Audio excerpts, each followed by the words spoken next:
Iron Man 2, 2010, represents one of the most important transitional films in the early Marvel Cinematic Universe. Released after the massive success of Iron Man, 2008, the sequel had the difficult task of continuing Tony Stark's personal story while also expanding the larger MCU world. Directed by Jon Favreau and starring Robert Downey Jr. once again as Tony Stark, the film combines superhero action, political tension, technological warfare, family legacy, and psychological conflict into a larger and more ambitious narrative. While the first film focused mainly on the origin of Iron Man 2 explores the consequences of Tony Stark revealing his identity to the world and the dangerous pressure that comes with becoming both a celebrity and a global symbol of power. The story takes place after Tony Stark publicly announces that he is Iron Man. Unlike traditional superheroes who protect their secret identities, Tony chooses openness and confidence. This decision changes the world around him. Tony becomes more than a businessman or inventor, he becomes a political figure, a military concern, and an international celebrity. Governments, corporations, and enemies all begin watching him closely. His advanced Iron Man technology represents the most powerful weapon system on Earth, and many people believe it should not belong to one individual. This central conflict forms the foundation of the film, the battle over control of technology and power. Tony Stark initially enjoys the fame that comes with being Iron Man. He appears at public events, races cars, entertains crowds, and behaves like a rock star rather than a traditional hero. Robert Downey Jr.'s performance emphasizes Tony's charisma, intelligence, and humor, but underneath the confident exterior lies growing instability. The audience gradually learns that the arc reactor embedded in Tony's chest, the device keeping him alive after the events of the first film, is poisoning his body. The palladium core powering the reactor is slowly killing him, and Tony believes he is running out of time. This hidden illness becomes one of the film's strongest emotional elements. Tony's public image remains energetic and fearless, but privately he faces fear, loneliness, and emotional collapse. Instead of asking for help, he responds with recklessness and self-destruction. He throws extravagant parties, drinks excessively, and pushes away the people closest to him. His declining health mirrors his emotional deterioration. The genius billionaire who once seemed invincible is revealed to be vulnerable and deeply human. The government's role in the story introduces another major theme, whether powerful technology should belong to individuals or nations. Senator Stern and military leaders demand that Tony hand over the Iron Man suit to the United States government. They argue that the armor is essentially a weapon and therefore should belong to the military. Tony refuses because he believes no one else can safely manage the technology. He insists that he has privatized world peace and that giving the suits to governments or corporations would only create more destruction. This conflict reflects real-world fears surrounding military innovation, nuclear technology, and private defense industries. Tony sees himself as the only responsible guardian of the armor, but his arrogance also blinds him to his own flaws.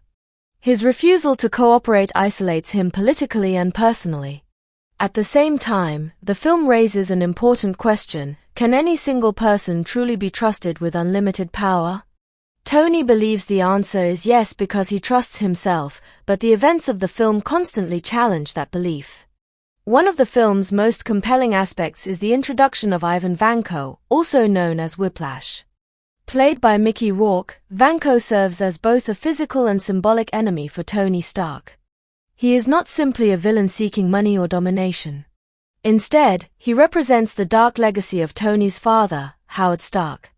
Ivan's father, Anton Vanko, once worked with Howard Stark on arc reactor technology, but Howard later had him deported and disgraced. Ivan grows up believing the Stark family stole his father's achievements and destroyed his life. This background gives the villain personal motivation rooted in revenge and resentment. Ivan is highly intelligent, capable of replicating Tony's arc reactor technology despite limited resources.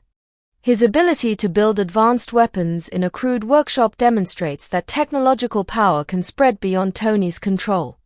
Tony once believed nobody could recreate the Iron Man suit, but Ivan proves him wrong. This realization terrifies Tony because it means the age of armored warfare has begun. Ivan's first attack during the Monaco Grand Prix sequence becomes one of the film's most memorable scenes. Tony, attending the race in glamorous celebrity fashion, suddenly finds himself vulnerable when Ivan attacks with electrified whips powered by his own arc reactor. The scene strips away Tony's confidence and forces him into combat without preparation.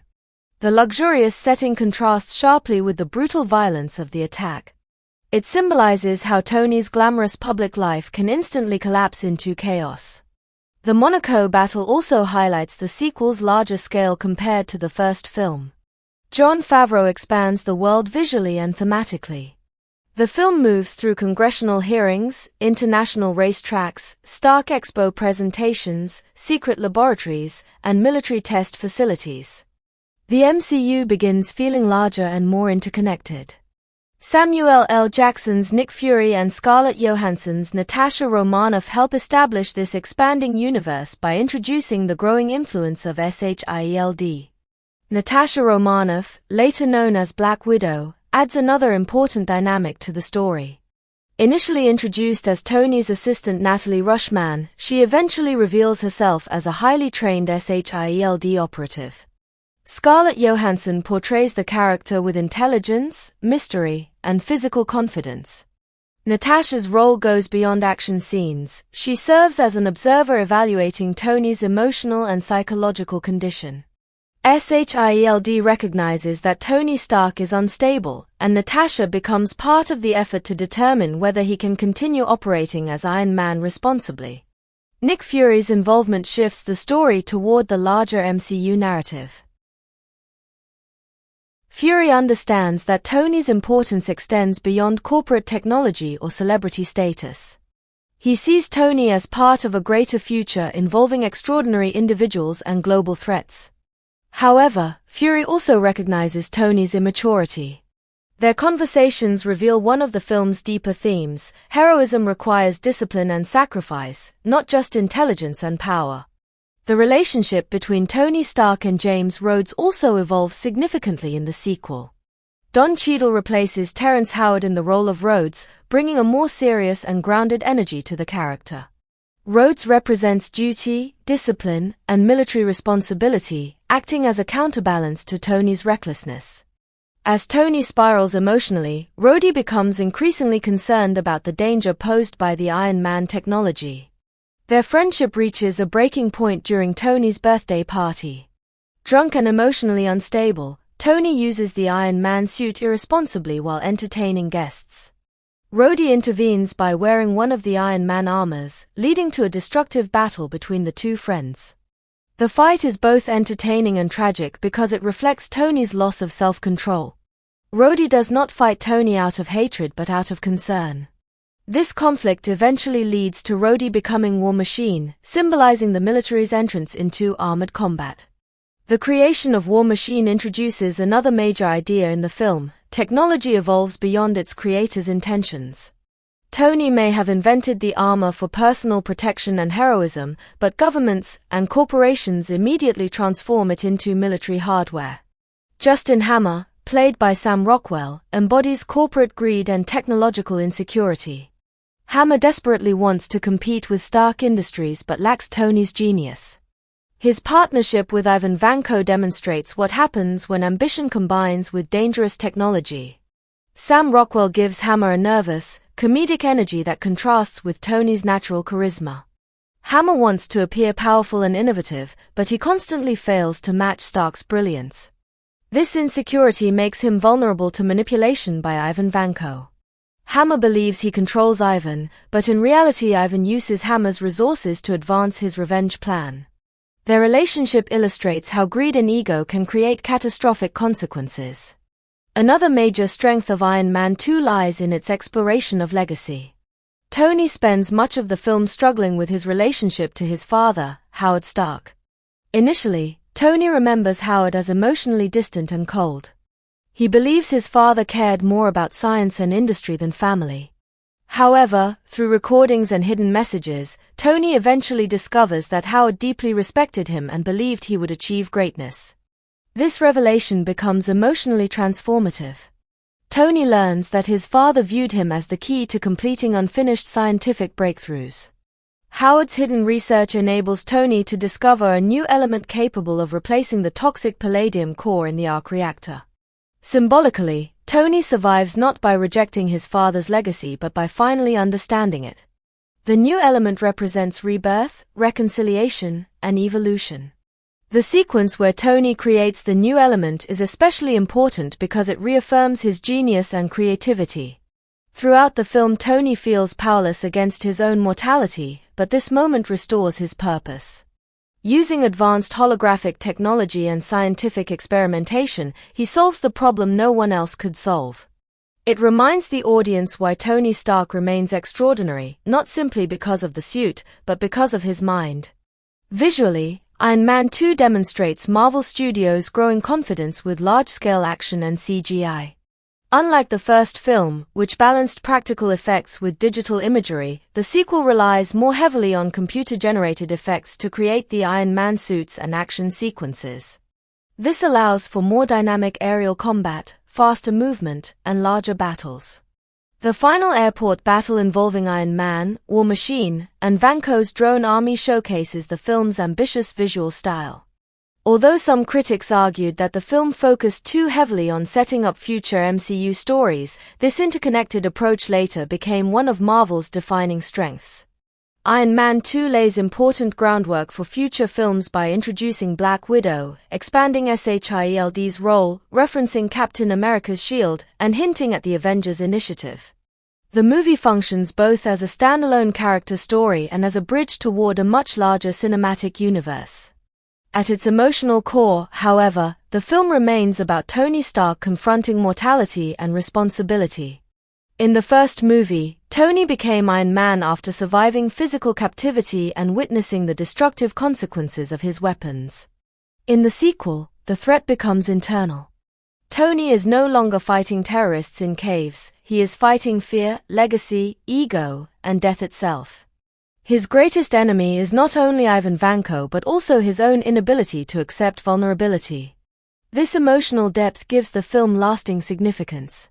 Tony begins the movie acting invincible and untouchable, but by the end he becomes more self-aware and mature.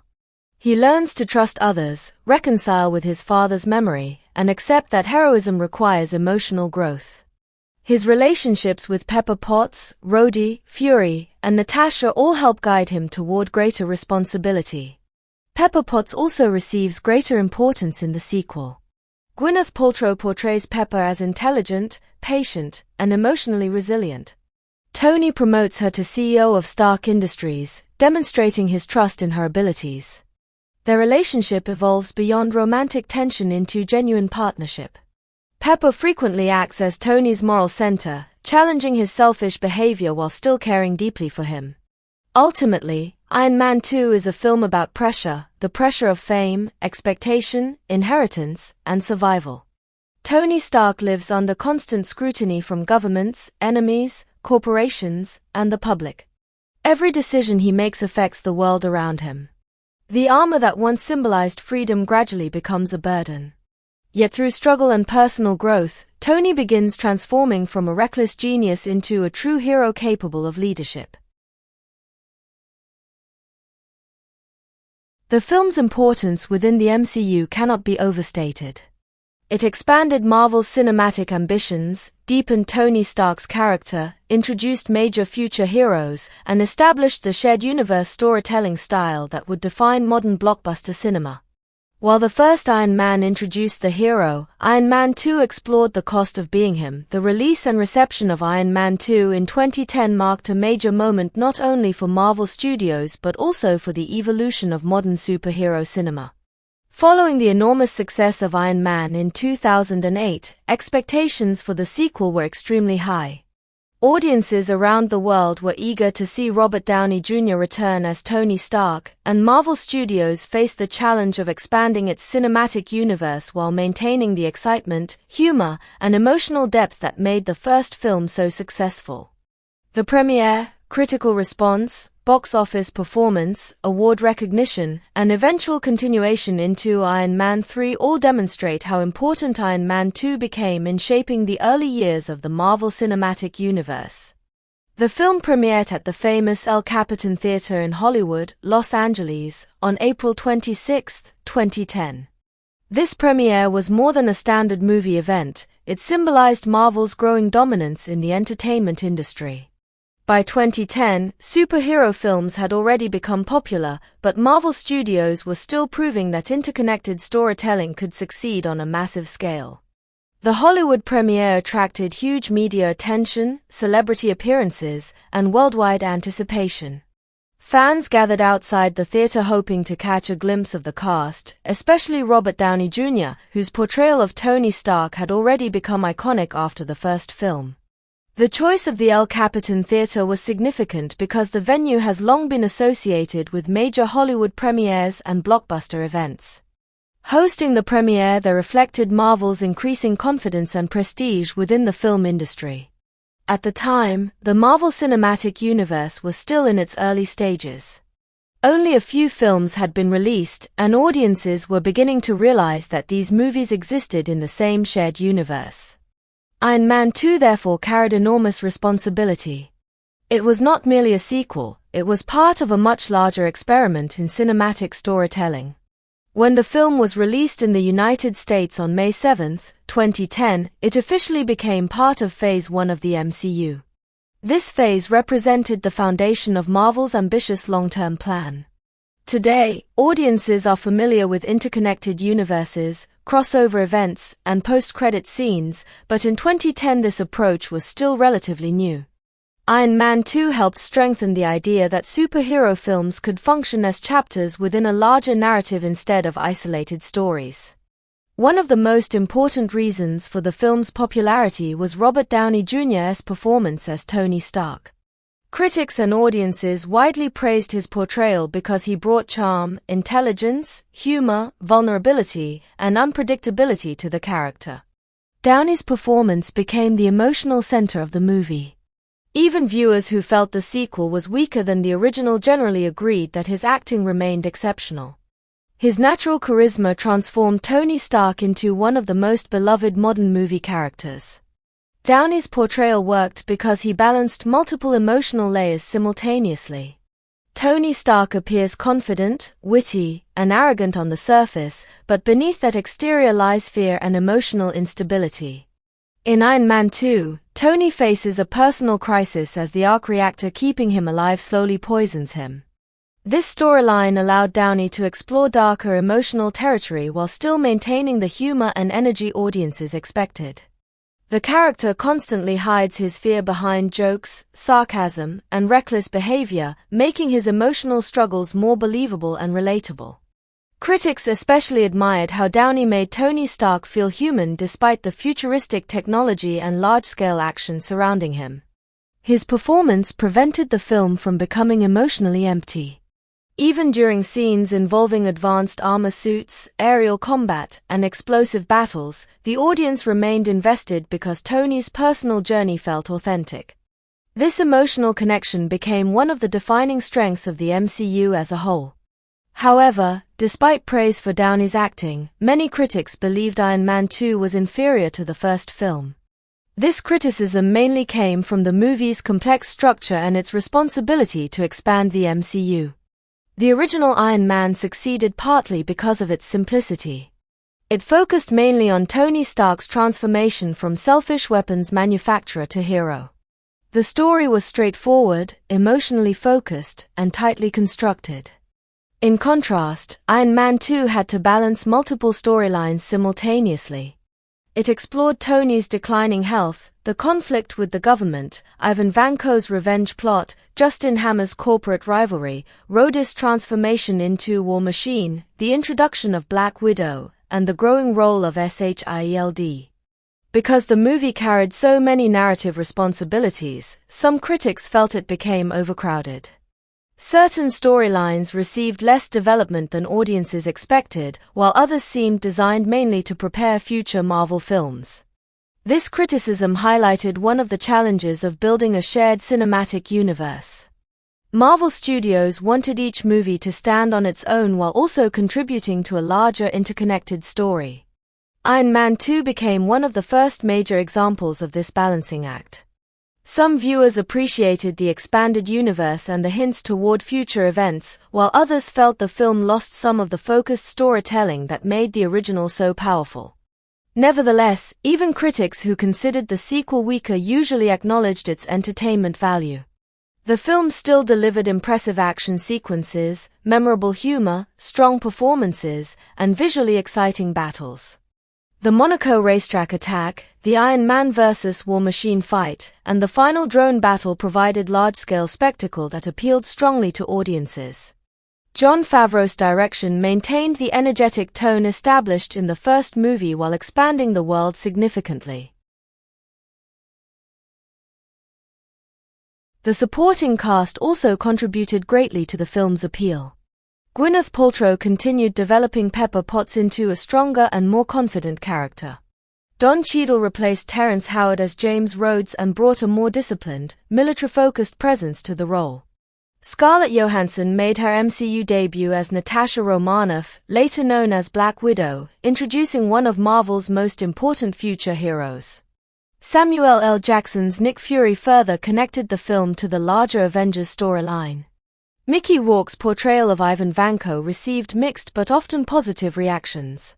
Some audiences appreciated the villain's intense and threatening presence, while others felt the character lacked enough development. However, Rourke gave Vanko a dangerous unpredictability that made him memorable. His quiet anger and desire for revenge reflected the darker consequences of technological competition and family legacy. Sam Rockwell's Justin Hammer became another standout element of the film. Hammer functioned as a corporate rival to Tony Stark, representing insecurity and greed. Unlike Tony, Hammer lacked natural genius and charisma, making him simultaneously comedic and pathetic. Rockwell's energetic performance added humor while also emphasizing the dangers of ego-driven technological ambition. One of the film's greatest achievements was its box office success. Iron Man 2 grossed more than $623 million worldwide, making it the seventh highest-grossing film of 2010. This financial success proved that Marvel Studios was not dependent on a single lucky hit. The MCU was becoming a reliable global franchise capable of attracting enormous audiences across different countries and cultures. The box office performance was especially important because it reinforced confidence in Marvel's long-term strategy. At the time, creating an interconnected cinematic universe involving multiple superheroes was considered risky. Studios had attempted superhero franchises before, but few had successfully maintained continuity across multiple films. Iron Man 2 demonstrated that audiences were willing to invest emotionally in ongoing stories and recurring characters. Its financial success also showed the growing popularity of superhero films in global cinema. The genre was evolving beyond niche comic book audiences and becoming mainstream entertainment for viewers of all ages. Marvel Studios learned that combining humor, action, emotional storytelling, and interconnected narratives could create massive worldwide appeal. The movie's visual effects also played a major role in its success. Iron Man 2 relied heavily on advanced CGI technology to create the Iron Man suits, aerial sequences, and large-scale battles. Compared to the first film, the sequel embraced more ambitious digital effects, allowing for faster combat, smoother suit transformations, and larger action scenes. The visual effects team faced the challenge of making the armor feel realistic while still allowing dynamic movement during combat. The flying sequences, weapon systems, and mechanical suit designs required highly detailed computer animation.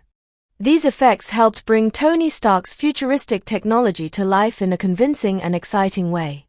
Because of these achievements, the film received a nomination for Best Visual Effects at the 83rd Academy Awards. This nomination reflected the industry's recognition of the technical sophistication involved in creating the movie's action and digital imagery.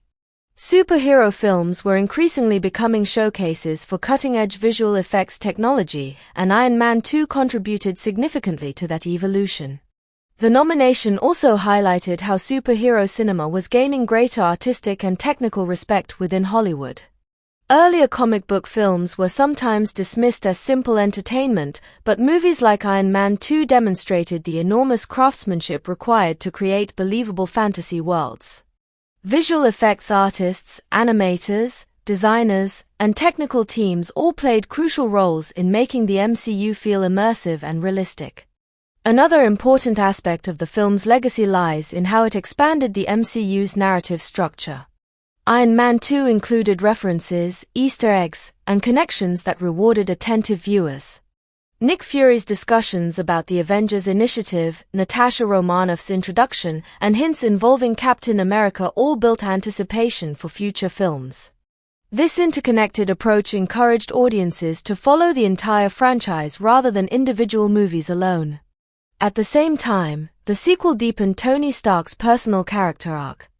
The film explored themes of mortality, responsibility, legacy, and emotional vulnerability. Tony's fear of death forced him to confront his own limitations. Unlike many traditional superheroes who appear morally certain and emotionally stable, Tony struggles constantly with ego, anxiety, recklessness, and self-doubt. This complexity made him one of the MCU's most compelling characters. The father-son relationship between Tony and Howard Stark also became more emotionally significant in the sequel. Tony initially views his father as cold and distant, but eventually learns that Howard deeply believed in his potential. Discovering his father's hidden message and scientific legacy allows Tony to survive physically and grow emotionally. This storyline adds emotional depth to the film and reinforces the theme of inheritance, both technological and personal. Pepper Potts' role also evolved meaningfully in Iron Man 2. She became more than Tony's assistant or romantic interest. As CEO of Stark Industries, Pepper demonstrated intelligence, leadership, and emotional strength. Her relationship with Tony reflected the difficulty of loving someone who constantly risks his life while hiding emotional pain behind humor and arrogance. The release of Iron Man 3 in 2013 further demonstrated the importance of the sequel within Tony Stark's larger journey. The events of Iron Man 2 laid the groundwork for Tony's continuing psychological development. His struggles with anxiety, responsibility, and technological obsession would become even more significant in later MCU films. The trilogy as a whole showed Tony evolving from a selfish industrialist into a heroic protector willing to sacrifice everything for others. Looking back, Iron Man 2 occupies a fascinating place in MCU history. It may not have achieved the same critical acclaim as the original Iron Man, but it played a crucial role in expanding Marvel's cinematic ambitions. The film successfully balanced blockbuster entertainment with universe building, introduced major future characters, and strengthened the foundation of the MCU. Its cultural impact extended beyond simple box office numbers. The movie helped shape the modern superhero blockbuster formula that would dominate cinema for years afterward. Humor, interconnected storytelling, post-credit teases, character-driven action, and serialized world-building all became defining features of Marvel's approach. Most importantly, Iron Man 2 proved that audiences remained deeply invested in Tony Stark as both a hero and a flawed human being. Robert Downey Jr.'s performance continued elevating the character beyond standard superhero stereotypes. Through Tony's struggles with mortality, power, and responsibility, the film explored themes that resonated emotionally with viewers around the world. In many ways, Iron Man 2 represented Marvel Studios growing from a promising new franchise into a cinematic empire. The film's premiere, financial success, technical achievements, and lasting influence all demonstrated that the MCU was becoming one of the most ambitious storytelling projects in Hollywood history. The opening portion of Iron Man 2 establishes the emotional, political, and technological conflicts that drive the entire film. These early events are extremely important because they reveal how Tony Stark's life has dramatically changed after publicly declaring himself to be Iron Man at the end of the first movie. At the same time, the film introduces Ivan Vanko, a dangerous new enemy whose hatred toward the Stark family is rooted in the past. Through these parallel storylines, the movie explores themes of legacy, revenge, mortality, fame, responsibility, and the consequences of advanced technology. The film begins in Russia, where television broadcasts report Tony Stark's shocking announcement that he is Iron Man. This moment immediately shows how globally significant Tony has become. His revelation is not simply celebrity news, it is world-changing information. Governments, corporations, scientists, and ordinary citizens all react to the existence of a man wearing a nearly unstoppable suit of armor powered by revolutionary technology. Tony Stark is no longer just a billionaire inventor, he has become a symbol of technological superiority and modern power. The Russian setting is important because it introduces a completely different perspective on Tony Stark's success. While many Americans celebrate Tony as a hero, Ivan Vanko sees him as the son of a man who destroyed his family's life. The contrast between Tony's glamorous fame and Ivan's harsh living conditions immediately establishes the emotional divide between the two characters. Tony lives surrounded by luxury, media attention, and admiration, while Ivan lives in poverty and isolation, caring for his dying father in a dimly lit apartment filled with old scientific equipment and memories of lost opportunities. Anton Vanko, Ivan's father, is revealed to have once worked with Howard Stark, Tony's father, during the early development of arc reactor technology. This connection creates one of the film's most important themes, the burden of family legacy. Anton and Howard were once scientific partners, but history separated them. Anton was disgraced and deported, while Howard became one of the world's most successful inventors and industrialists. Ivan grows up believing that the Stark family stole recognition and success from the Vanko family. When Anton dies, Ivan's grief transforms into rage and obsession. The death scene is emotionally cold and harsh, reflecting the difficult life Ivan has endured. Unlike Tony Stark, who inherited wealth, fame, and opportunity, Ivan inherited bitterness, hardship, and resentment. This emotional contrast makes Ivan more than a typical villain. He represents the darker consequences of scientific ambition and political betrayal. In his mind, Tony Stark symbolizes everything unfair about the world. After his father's death, Ivan studies the old Stark Industries blueprints left behind by Anton and successfully builds his own miniature arc reactor. This moment is extremely significant because it destroys Tony Stark's belief that his technology is impossible to replicate. In the first film, Tony believed his genius made him unique. He often claimed that nobody else could recreate the Iron Man suit or its power source. Ivan proves otherwise. Using limited resources in a crude workshop, he creates technology comparable to Tony's greatest achievement. This sequence symbolizes the spread of technological power beyond Tony's control. The arc reactor, once a symbol of Tony's individuality and brilliance, becomes evidence that dangerous knowledge cannot remain isolated forever. The film suggests that once revolutionary technology exists, others will inevitably attempt to copy, weaponize, or misuse it. This idea becomes one of the movie's central fears. The visual presentation of Ivan building the reactor also contrasts sharply with Tony's advanced laboratories. Tony creates technology in luxurious high-tech environments filled with artificial intelligence and expensive equipment. Ivan works in darkness, surrounded by metal scraps and primitive machinery. Despite these differences, both men achieve similar scientific results. This comparison emphasizes that genius can emerge from very different circumstances. It also reinforces the idea that Tony's enemies are becoming more dangerous because they now possess the intelligence necessary to challenge him directly. The story then jumps forward 6 months, showing how dramatically Tony Stark's life has evolved since revealing his identity. Tony has embraced his role as Iron Man completely. Rather than hiding from fame or responsibility, he turns himself into a global icon. One of the clearest examples of this is his decision to revive the Stark Expo in New York City's Flushing Meadows Corona Park. The expo represents Tony's desire to continue the legacy of his father, Howard Stark, while also presenting himself as a visionary shaping the future. The Stark Expo serves multiple symbolic purposes in the film. On the surface, it is a celebration of scientific innovation and human achievement. It showcases futuristic technology, advanced inventions, and the promise of progress. Tony presents the expo as a gift to humanity, positioning himself as both entertainer and innovator. The event reflects his confidence, ambition, and belief in technological advancement. However, the expo also represents Tony's complicated relationship with his father. Howard Stark originally created the expo decades earlier as a way to inspire future generations. By reopening it, Tony attempts to honor Howard's memory and prove himself worthy of the Stark legacy. Yet beneath the confident public image lies emotional insecurity. Tony still struggles with feelings that his father valued science more than family. He wants to preserve Howard's achievements while also surpassing them. This emotional complexity makes Tony more than a simple superhero. He constantly seeks validation, even while pretending not to care what others think.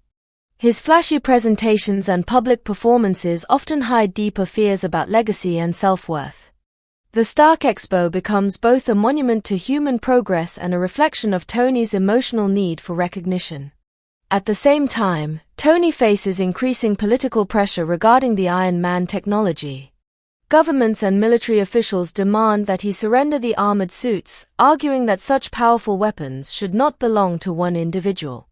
This conflict introduces one of the film's major political themes: who has the right to control advanced military technology? Tony refuses to hand over the suits because he believes nobody else can use them responsibly. He argues that the technology is too dangerous and that governments would inevitably turn it into a weapon of war.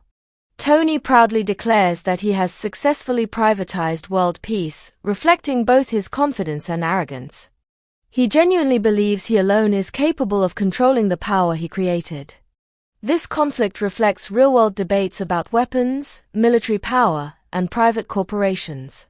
Tony exists in a morally complicated position because he is both a superhero and a defense contractor. He wants to protect people, but he also enjoys the power and independence that come from controlling the Iron Man suits. The government sees Tony not just as a hero but as a private citizen possessing unmatched military capabilities. Justin Hammer, Tony's corporate rival, intensifies this pressure. Hammer desperately wants access to Iron Man technology because he sees enormous financial and military potential in it. Unlike Tony, Hammer lacks true scientific brilliance, but he understands the value of perception and influence. He represents the corporate world's obsession with competition and profit. Hammer's rivalry with Tony is not purely professional, it is deeply personal. Tony effortlessly attracts attention, admiration, and success, while Hammer constantly struggles to appear equally impressive. This insecurity drives Hammer's decisions throughout the film.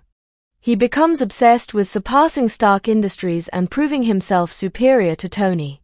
However, his lack of originality and vision makes him dependent on others, particularly Ivan Vanko.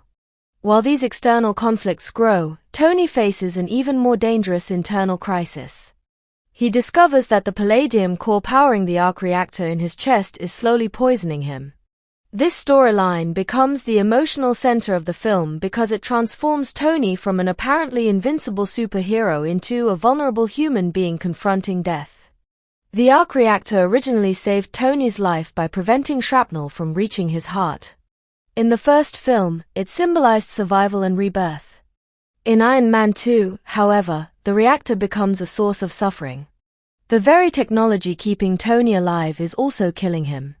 This creates a powerful irony at the heart of the story. Tony's greatest invention is also his greatest curse. The poisoning storyline adds emotional weight and psychological depth to the film. Tony realizes he may not have much time left, yet he refuses to tell anyone about his condition.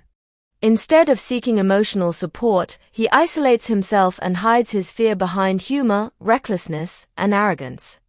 This behavior reflects Tony's personality throughout the MCU. He often masks pain with sarcasm and self-confidence because vulnerability terrifies him. As Tony's condition worsens, his emotional stability deteriorates. He becomes increasingly reckless, impulsive, and self-destructive. Knowing he may die soon changes his perspective on responsibility and relationships. He begins making major decisions about his future, including appointing Pepper Potts as CEO of Stark Industries. This decision represents an important moment in Tony's character development. By giving Pepper control of the company, Tony demonstrates trust and recognition of her abilities. Pepper has always been one of the most competent and emotionally stable figures in his life. She manages chaos, handles business responsibilities, and often serves as Tony's moral center. Promoting her to CEO acknowledges that she is far more than an assistant. At the same time, the promotion reflects Tony's fear of death. He wants to ensure the company survives without him. Rather than openly admitting his illness, he quietly prepares for the possibility that he may not live much longer. This hidden emotional motivation gives the scene greater sadness and complexity. Pepper's reaction also highlights the emotional strain in their relationship. She cares deeply for Tony but often struggles with his unpredictable behavior and refusal to communicate honestly. Tony's secrecy creates distance between them, even though his actions are partially motivated by love and concern. Their relationship in the film reflects the difficulty of loving someone who constantly hides emotional pain behind charm and humor. Another important development involves Tony promoting Natalie Rushman to become his new assistant. At first, Natalie appears to be highly capable, intelligent, and attractive, quickly impressing Tony with her confidence and professionalism.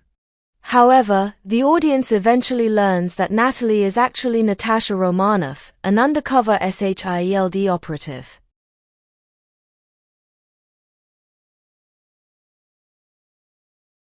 Natasha's introduction adds mystery and expands the larger MCU storyline.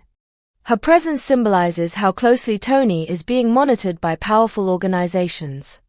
SHIELD recognizes that Tony Stark is not only a hero but also a potentially dangerous figure whose emotional instability could have global consequences. Natasha also serves as a contrast to Tony. She is disciplined, controlled, and highly trained, while Tony is impulsive and emotionally chaotic. Her calm professionalism highlights Tony's growing instability throughout the film. At the same time, her undercover role reinforces one of the movie's recurring themes: appearances can be deceptive. Many characters hide their true intentions behind carefully constructed identities. The early sections of Iron Man 2 therefore accomplish several crucial narrative goals simultaneously. They establish Ivan Vanko as a dangerous enemy motivated by revenge and family history. They show Tony Stark struggling under the pressure of fame, political scrutiny, and impending death. They introduce new characters who will shape the future of the MCU. Most importantly, they deepen the emotional and psychological complexity of Tony Stark himself.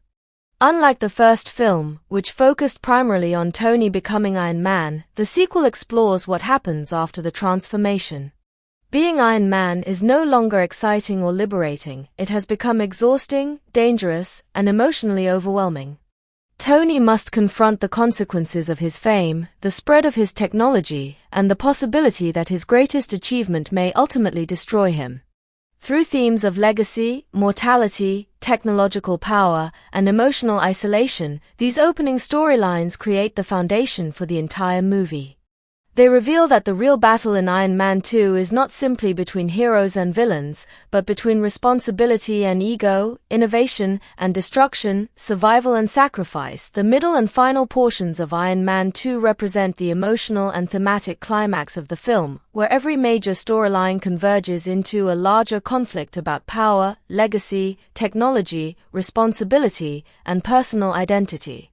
These events transform the movie from a simple superhero sequel into a deeper exploration of Tony Stark's psychological struggles and the growing dangers of a world shaped by advanced technology. The Monaco attack, Tony's emotional collapse, the rise of War Machine, the revelations about Howard Stark and Anton Vanko, and the final battle at the Stark Expo all contribute to Tony Stark's evolution from a reckless celebrity hero into someone beginning to understand sacrifice, trust, and leadership. One of the most memorable and visually dramatic sequences in the film takes place during the Monaco Historic Grand Prix. The setting itself is important because Monaco symbolizes luxury, wealth, fame, and elite social status. Tony Stark arrives at the event surrounded by glamour and public admiration. He behaves like a celebrity superstar rather than a traditional superhero, enjoying attention and showing off his confidence.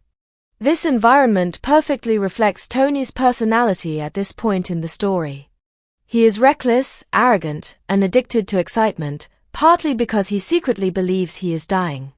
The race sequence initially feels glamorous and energetic, but everything changes when Vanko suddenly attacks the track. Emerging dramatically with electrified whips powered by his own arc reactor, Vanko destroys race cars and creates chaos in front of thousands of spectators. The scene instantly shifts from luxury and entertainment into terror and destruction. This contrast is important because it demonstrates how vulnerable Tony's public lifestyle truly is. He may appear untouchable, but danger can strike at any moment. Vanko's attack is especially powerful because Tony is caught completely unprepared. Unlike earlier battles where Tony had time to wear his armor and prepare for combat, here he is exposed and defenseless in front of the world. The scene forces Tony into a desperate struggle for survival. Pepper Potts and Happy Hogan rush to deliver the Iron Man suitcase armor while Tony narrowly avoids being killed by Vanko's electrified whips. The suitcase armor itself symbolizes Tony's constant dependence on technology. Even in moments of vulnerability, technology becomes his means of survival. However, the armor is less advanced and less durable than his main suits, making the battle feel more dangerous and physical. Vanko's whips slice through the armor with terrifying ease, proving that Iron Man is not invincible. This is precisely Vanko's goal. After Tony defeats him, Vanko explains that he wanted to show the world that Iron Man can be hurt. This statement carries enormous thematic importance. Tony Stark has become a global symbol of technological superiority and personal power. By damaging the armor publicly, Vanko destroys the illusion that Tony is unbeatable. The attack changes public perception and introduces fear into the world of the film. Vanko's actions also symbolize the spreading danger of advanced technology. Tony once believed that only he possessed the intelligence and resources necessary to create arc reactor-powered weapons. Vanko proves otherwise. He represents the idea that once revolutionary technology exists, it can eventually be copied, weaponized, and used against its creator. Tony's greatest achievement has unintentionally created a new era of technological warfare. Justin Hammer becomes deeply impressed by Vanko's attack because it reveals a way to challenge Tony Stark publicly. Hammer has spent the entire film living in Tony's shadow, desperate to compete with Stark Industries but unable to match Tony's genius. Hammer's insecurity drives his obsession with Vanko. He secretly breaks Vanko out of prison and fakes his death because he sees an opportunity to use Vanko's intelligence for personal gain. The relationship between Hammer and Vanko is built on manipulation and misunderstanding. Hammer believes he controls Vanko because he provides money, resources, and freedom. In reality, Vanko has his own agenda focused entirely on revenge against Tony Stark. Hammer underestimates Vanko's intelligence and emotional motivations, viewing him merely as a tool for corporate success. Hammer initially wants Vanko to create armored suits similar to Iron Man. He dreams of building an army of human-controlled weapons that can rival Stark technology. However, Vanko dismisses this approach and decides unmanned drones are superior because they remove the human factor. This decision reflects one of the film's major themes, the tension between humanity and technology. Vanko sees human weakness as the greatest flaw in warfare. By creating remote-controlled drones, he removes emotion, hesitation, fear, and morality from combat. The drones represent pure mechanized destruction without conscience or individuality. This idea contrasts strongly with Tony Stark, whose humanity, despite all its flaws, remains central to Iron Man's identity. Tony's emotional complexity, creativity, and personal choices make him more than a machine inside armor. Meanwhile, Tony Stark's emotional and psychological condition continues deteriorating. Knowing that the palladium in his arc reactor is poisoning him, Tony begins acting increasingly reckless and self-destructive. His birthday party becomes one of the film's most important emotional turning points. At the party, Tony wears the Iron Man suit while drinking heavily and entertaining guests. Instead of using the armor responsibly, he turns it into a toy for public amusement. This behavior reflects his emotional collapse.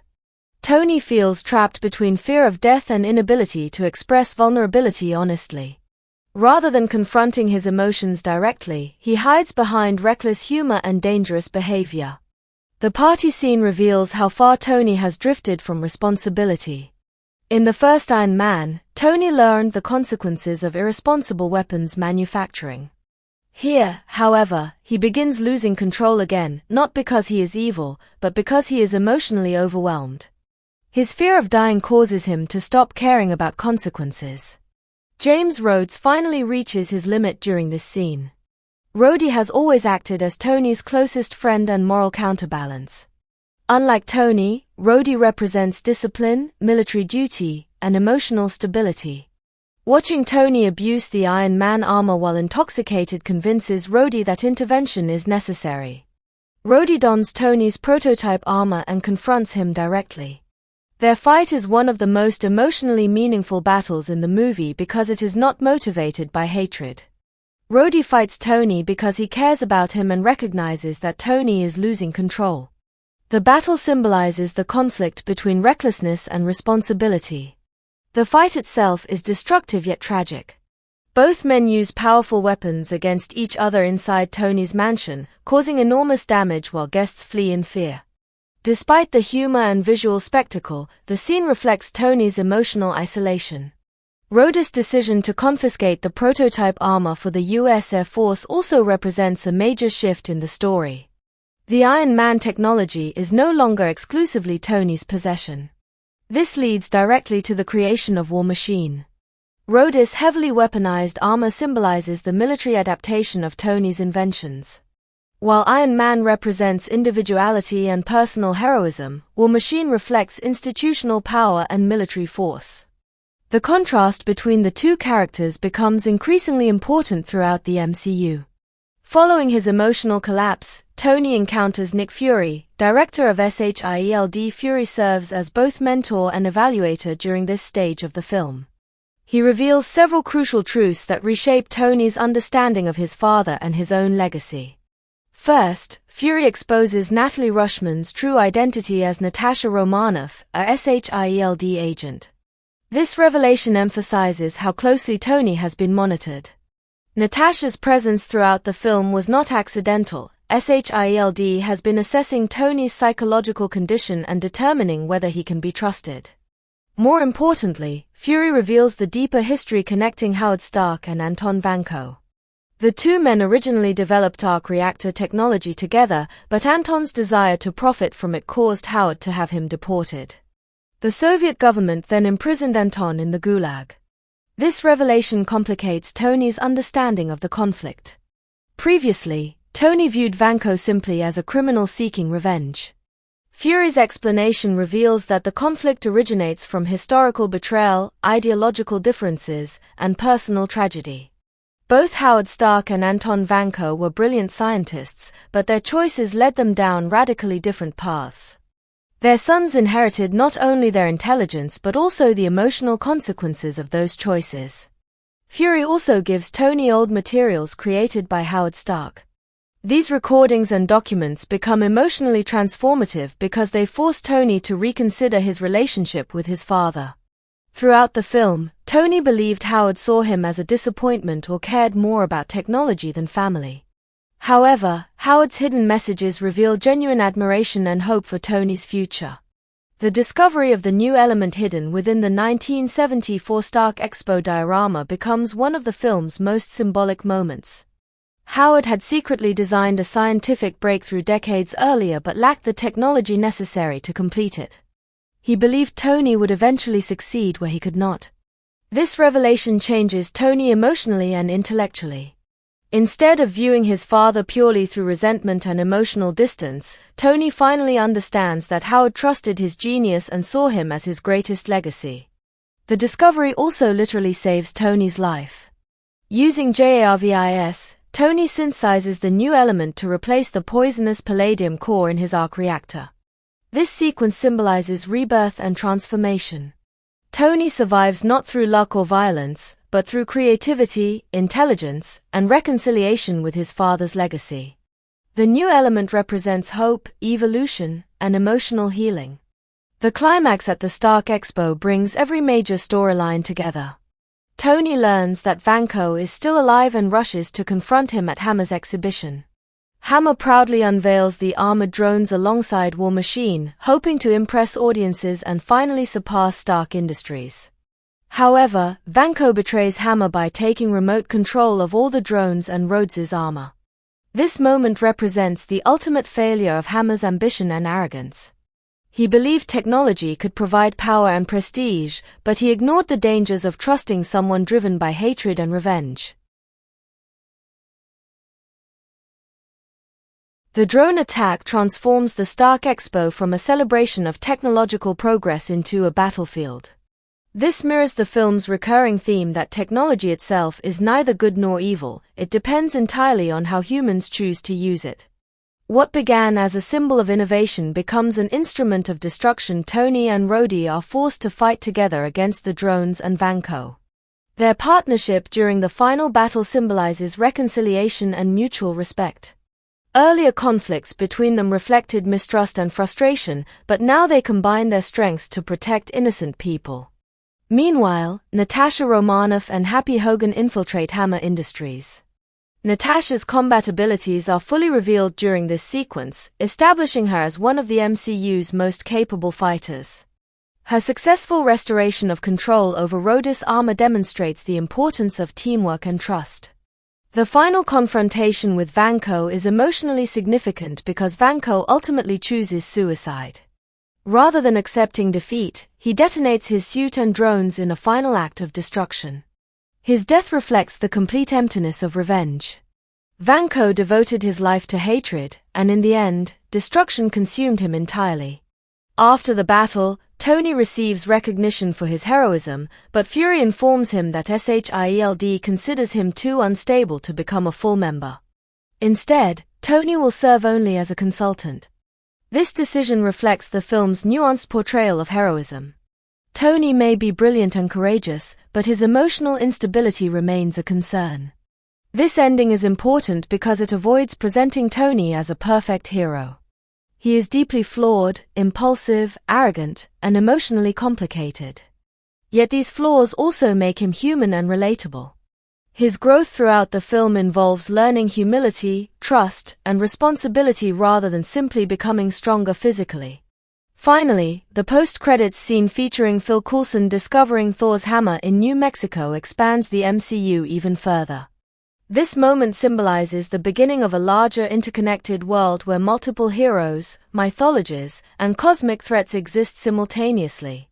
What started with Tony Stark in a cave has evolved into something far greater. Overall, these events in Iron Man 2 explore the dangerous relationship between power and responsibility. The film examines how technology can inspire hope while also creating fear and destruction. It explores legacy through the parallel stories of the Stark and Vanko families. Most importantly, it portrays Tony Stark not as an invincible superhero, but as a deeply flawed human being struggling with mortality, ego, emotional isolation, and the burden of changing the world. One of the most important strengths of Iron Man 2 is its deep focus on character development, particularly through the performances of Robert Downey Jr. as Tony Stark and Gwyneth Paltrow as Pepper Potts. While the film contains large-scale action scenes, advanced technology, political conflicts, and explosive battles, its emotional core depends heavily on the relationships between its characters. Tony Stark's psychological struggles and Pepper Potts' growing independence create much of the movie's emotional depth. Their evolving relationship reflects themes of responsibility, vulnerability, trust, maturity, and personal growth, making the film more than just a traditional superhero sequel. Robert Downey Jr.'s portrayal of Tony Stark remains one of the defining performances in modern superhero cinema. In Iron Man 2, Tony is no longer the man audiences first met in the original film. He has already survived captivity in Afghanistan, created the Iron Man armor, and publicly revealed his identity to the world. The secrecy traditionally associated with superheroes no longer exists for him.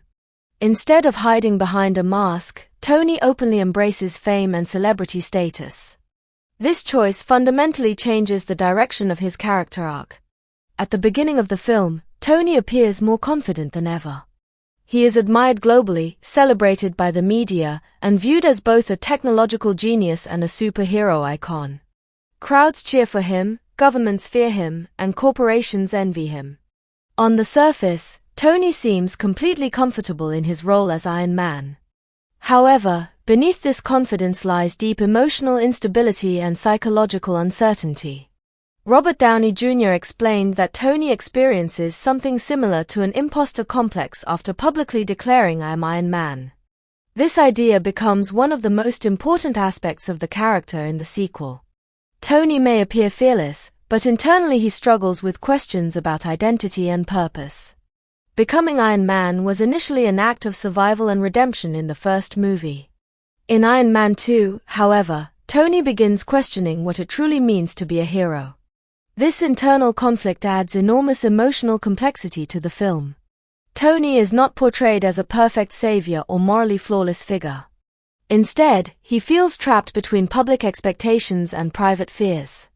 The world now sees him as a symbol of strength and invincibility, but Tony himself knows how fragile he truly is. The arc reactor in his chest, which keeps him alive, is slowly poisoning him. Every day he grows closer to death while simultaneously being celebrated as a global hero. This contradiction creates psychological pressure that shapes nearly all of Tony's behavior throughout the movie. Rather than confronting his fear directly, Tony hides behind arrogance, humor, recklessness, and performance. His public persona becomes almost theatrical. He behaves like a rock star, making dramatic entrances, joking constantly, and acting untouchable. Yet this behavior masks deep emotional isolation. Downey's performance succeeds because he balances these emotional layers naturally. Tony Stark remains witty and entertaining, but moments of vulnerability appear beneath the humor. Small expressions, pauses, and changes in tone reveal the fear Tony tries desperately to hide. Downey makes the character feel human even during scenes involving futuristic armor and large-scale action. Tony's immense wealth and power also contribute to his emotional isolation. Downey observed that Tony is too insulated to be okay, meaning that his success prevents genuine emotional connection and accountability. Tony lives surrounded by luxury, technology, admiration, and privilege.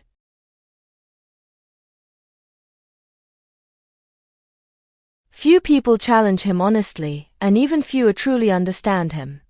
This isolation becomes dangerous because it allows Tony's destructive tendencies to grow unchecked.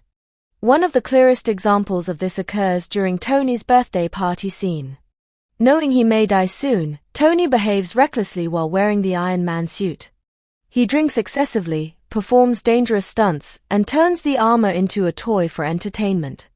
The scene initially appears comedic, but underneath the humor lies emotional desperation. Tony is essentially self-destructing in public because he no longer knows how to process his fear and loneliness. This emotional instability is what makes Tony Stark such a compelling character.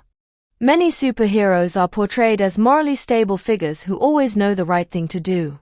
Tony, however, constantly struggles with ego, fear, impulsiveness, and insecurity. His flaws make him relatable despite his extraordinary intelligence and wealth. The film also explores Tony's complicated understanding of heroism. Downey noted that Tony acts heroically partly on his own behalf.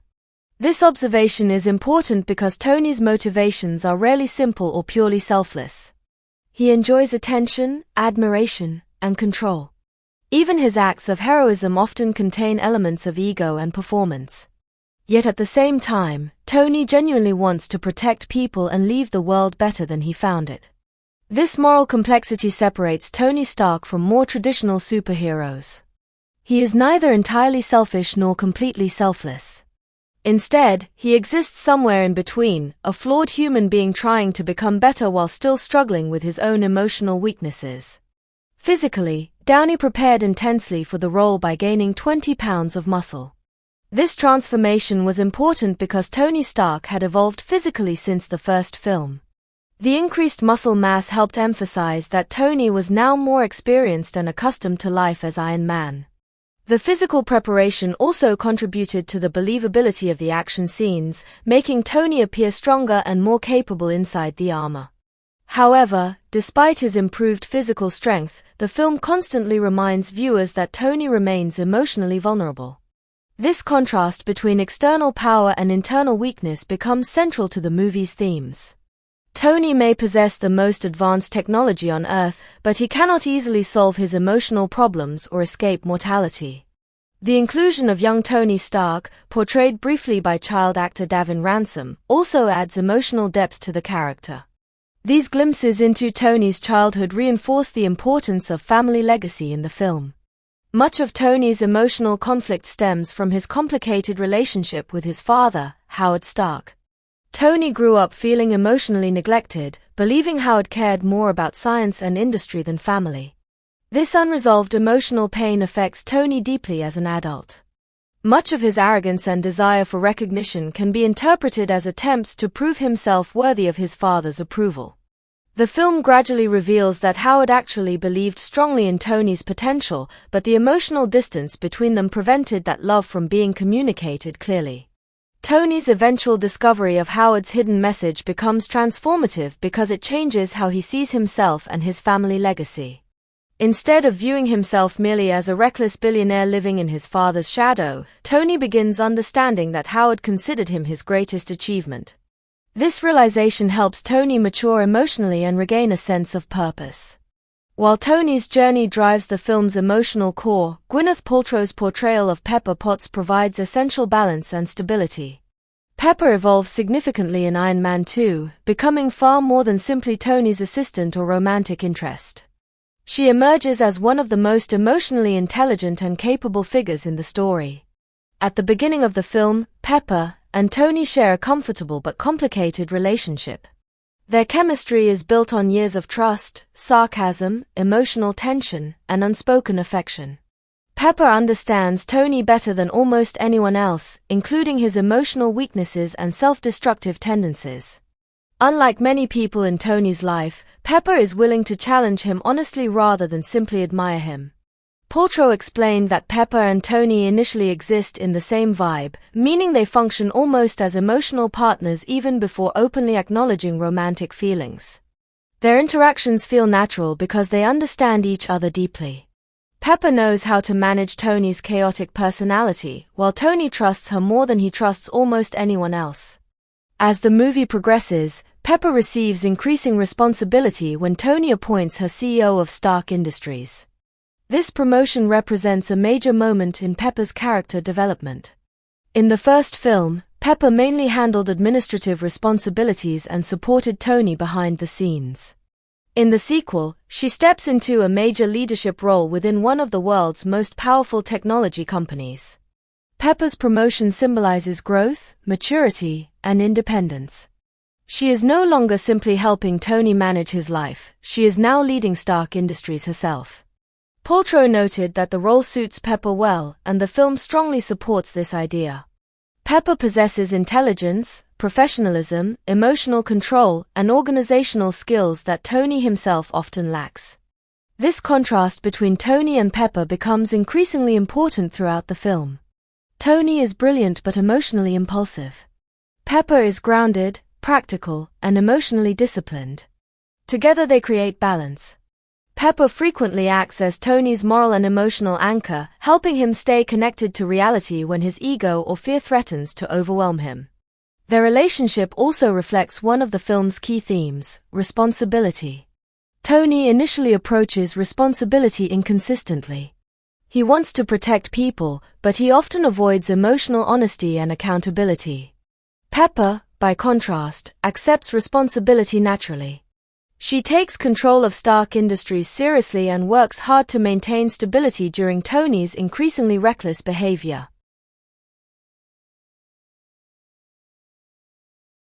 The tension in their relationship grows because Pepper senses that something is wrong with Tony even though he refuses to explain his condition.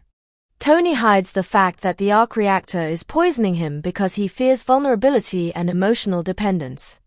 This secrecy creates emotional distance between them.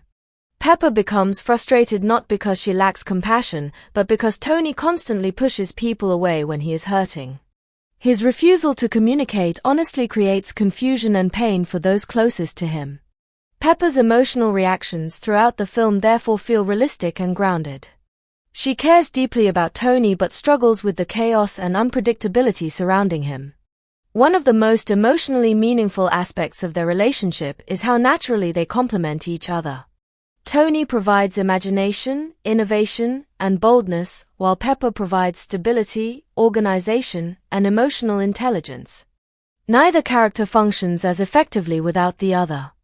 The film subtly suggests that Pepper represents the possibility of emotional healing for Tony.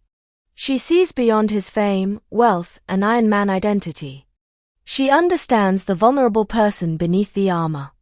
However, Tony's emotional immaturity prevents him from fully accepting that support for much of the movie. Pepper's growing confidence as CEO also reflects broader themes about identity and self-worth. Throughout the film, she gradually recognizes her own abilities and importance beyond simply supporting Tony Stark. Her leadership at Stark Industries demonstrates competence and strength independent of her relationship with Tony. The introduction of Natasha Romanoff also affects Pepper's storyline significantly. Natalie Rushman initially appears as Tony's new assistant, creating tension and jealousy within Pepper. However, this tension also reveals Pepper's emotional connection to Tony more clearly. She realizes that her feelings extend beyond friendship and professional loyalty. At the same time, Pepper's reactions to Natalie emphasize her humanity. Unlike stereotypical romantic rivals, Pepper's emotions feel believable and grounded in genuine concern. She worries not only about losing Tony emotionally but also about his increasing instability and reckless behavior. Paltrow expressed excitement about working with Scarlett Johansson, and their scenes together add interesting energy to the film. Pepper and Natasha represent very different forms of female strength. Natasha is physically dangerous, mysterious, and highly trained, while Pepper's strength comes from emotional intelligence, leadership, and resilience. Together they broaden the representation of female characters within the MCU. Another reason the Tony-Pepper relationship works so effectively is because it avoids becoming overly sentimental. Their connection develops through humor, arguments, trust, and shared experiences rather than dramatic declarations alone. Their conversations feel authentic because both characters challenge each other constantly. By the end of Iron Man 2, both Tony and Pepper have changed significantly. Tony becomes more self-aware and begins understanding the importance of trust and emotional connection. Pepper grows into a stronger leadership role and gains greater confidence in herself. Their relationship becomes deeper because they survive emotional chaos together rather than simply falling into romance easily. Ultimately, the performances of Robert Downey Jr. and Gwyneth Paltrow are essential to the success of Iron Man 2. Downey brings emotional complexity, charisma, vulnerability, and unpredictability to Tony Stark, transforming him into one of cinema's most compelling superheroes. Paltrow gives Pepper Potts intelligence, emotional strength, and warmth, making her far more than a supporting character. Together, their relationship grounds the film emotionally amid its large-scale action and technological spectacle. While Iron Man 2 explores futuristic weapons, political conflicts, and advanced technology, its true emotional power comes from the deeply human struggles of its characters: fear, responsibility, loneliness, love, and the search for identity in a rapidly changing world. One of the most important aspects of Iron Man 2 is the introduction and development of two major characters who would become central figures in the Marvel Cinematic Universe: James "Rhodey" Rhodes, portrayed by Don Cheadle, and Natasha Romanoff, portrayed by Scarlett Johansson. Both characters play critical roles in expanding the emotional depth, political complexity, and future direction of the MCU.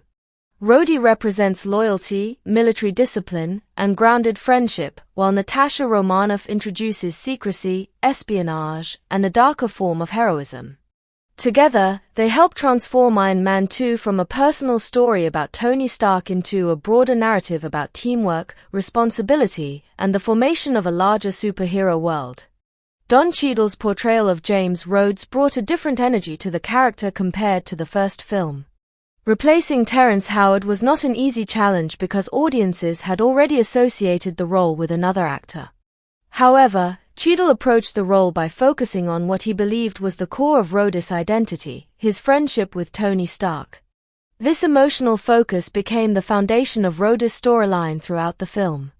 Rhodey is one of the few people in Tony Stark's life who genuinely understands him. Unlike business associates, government officials, or media personalities, Rhodey has known Tony personally for years. Their relationship existed before Iron Man became a global symbol. Because of this, Rhodey sees beyond Tony's fame, arrogance, and public persona. He recognizes both Tony's strengths and his dangerous weaknesses. This friendship becomes increasingly important after Tony publicly reveals that he is Iron Man. Tony's announcement changes the balance of their relationship. Before, Rhodey dealt with Tony as a brilliant but reckless weapons manufacturer. Now he must interact with someone who possesses extraordinary military technology capable of changing global power structures. Rhodey finds himself caught between personal loyalty to Tony and professional duty to the United States Air Force. This conflict defines Rhodys' role in Iron Man 2. He constantly struggles to balance friendship with responsibility. As a military officer, Rhodey understands why governments fear Tony Stark's technology. The Iron Man armor is essentially the most powerful weapon system on Earth, controlled entirely by one unpredictable individual. Rhodey knows Tony has good intentions, but he also sees Tony becoming increasingly unstable. Don Cheadle emphasized that the film tracks how Tony and Rhodys' friendship changes after Tony embraces the identity of Iron Man publicly. This emotional evolution gives the movie much of its dramatic tension. Rhodey is not simply Tony's sidekick or assistant. He acts as Tony's moral counterweight, representing discipline, accountability, and realism. Unlike Tony, Rhodey lives according to structure and rules. His military background shapes his worldview. He believes power must come with responsibility and oversight. Tony, by contrast, resists authority and values personal freedom above institutional control.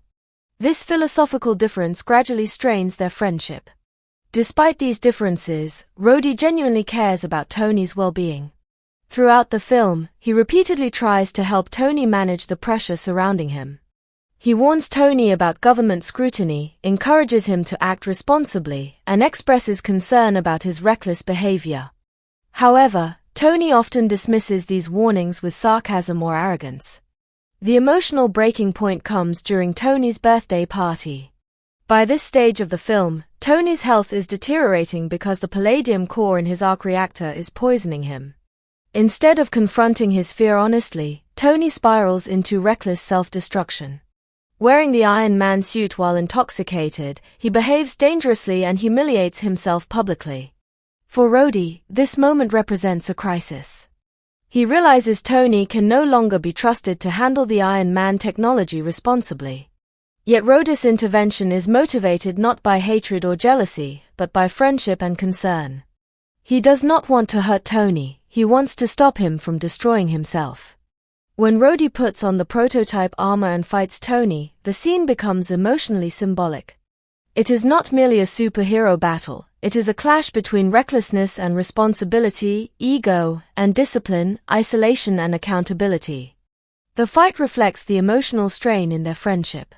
The battle ends without a true winner, emphasizing that neither man is entirely right or wrong.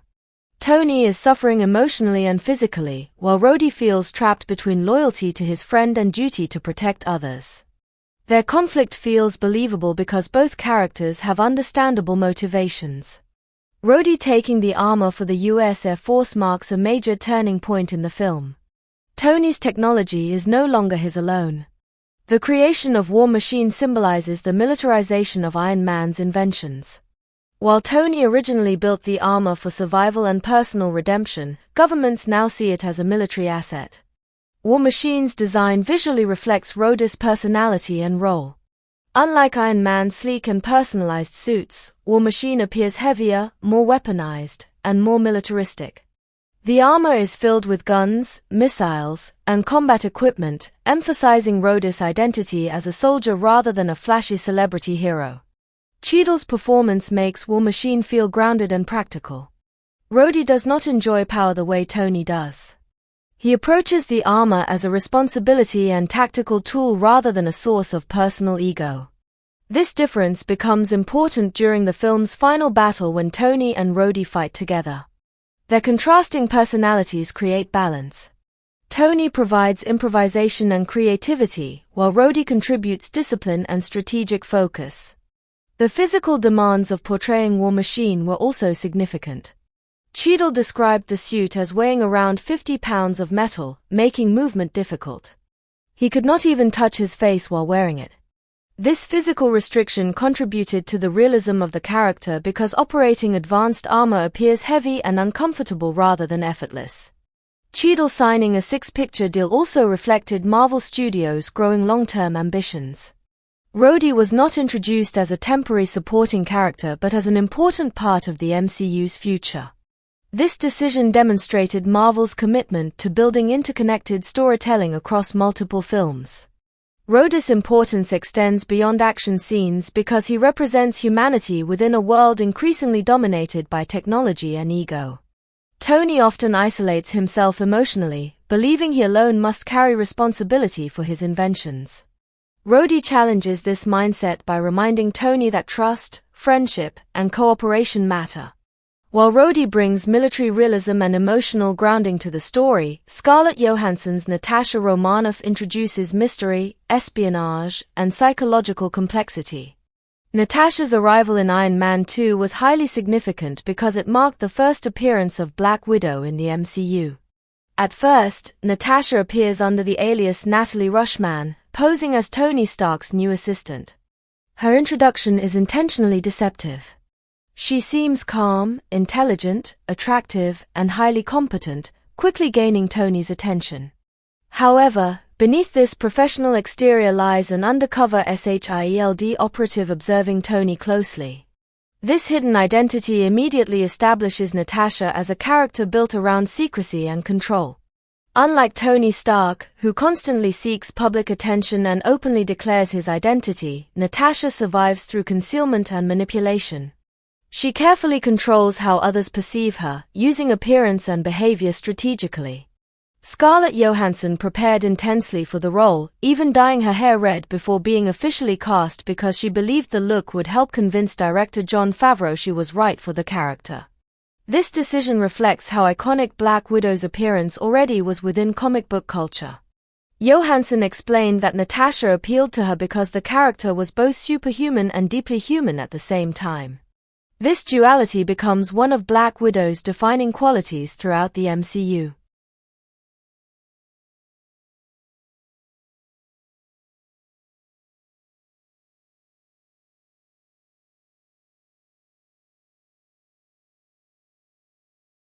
Unlike many traditional superheroes, Natasha has no supernatural powers. Her strength comes from intelligence, training, adaptability, and emotional resilience. Johansson admired that Natasha was small but strong, emphasizing how the character's power does not depend on physical size or brute force. Natasha's dark past also shapes her perspective on life. Johansson noted that the character has faced death so many times that she developed a deep understanding of life's value.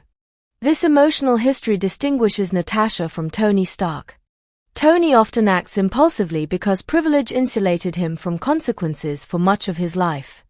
Natasha, however, understands survival through suffering and discipline.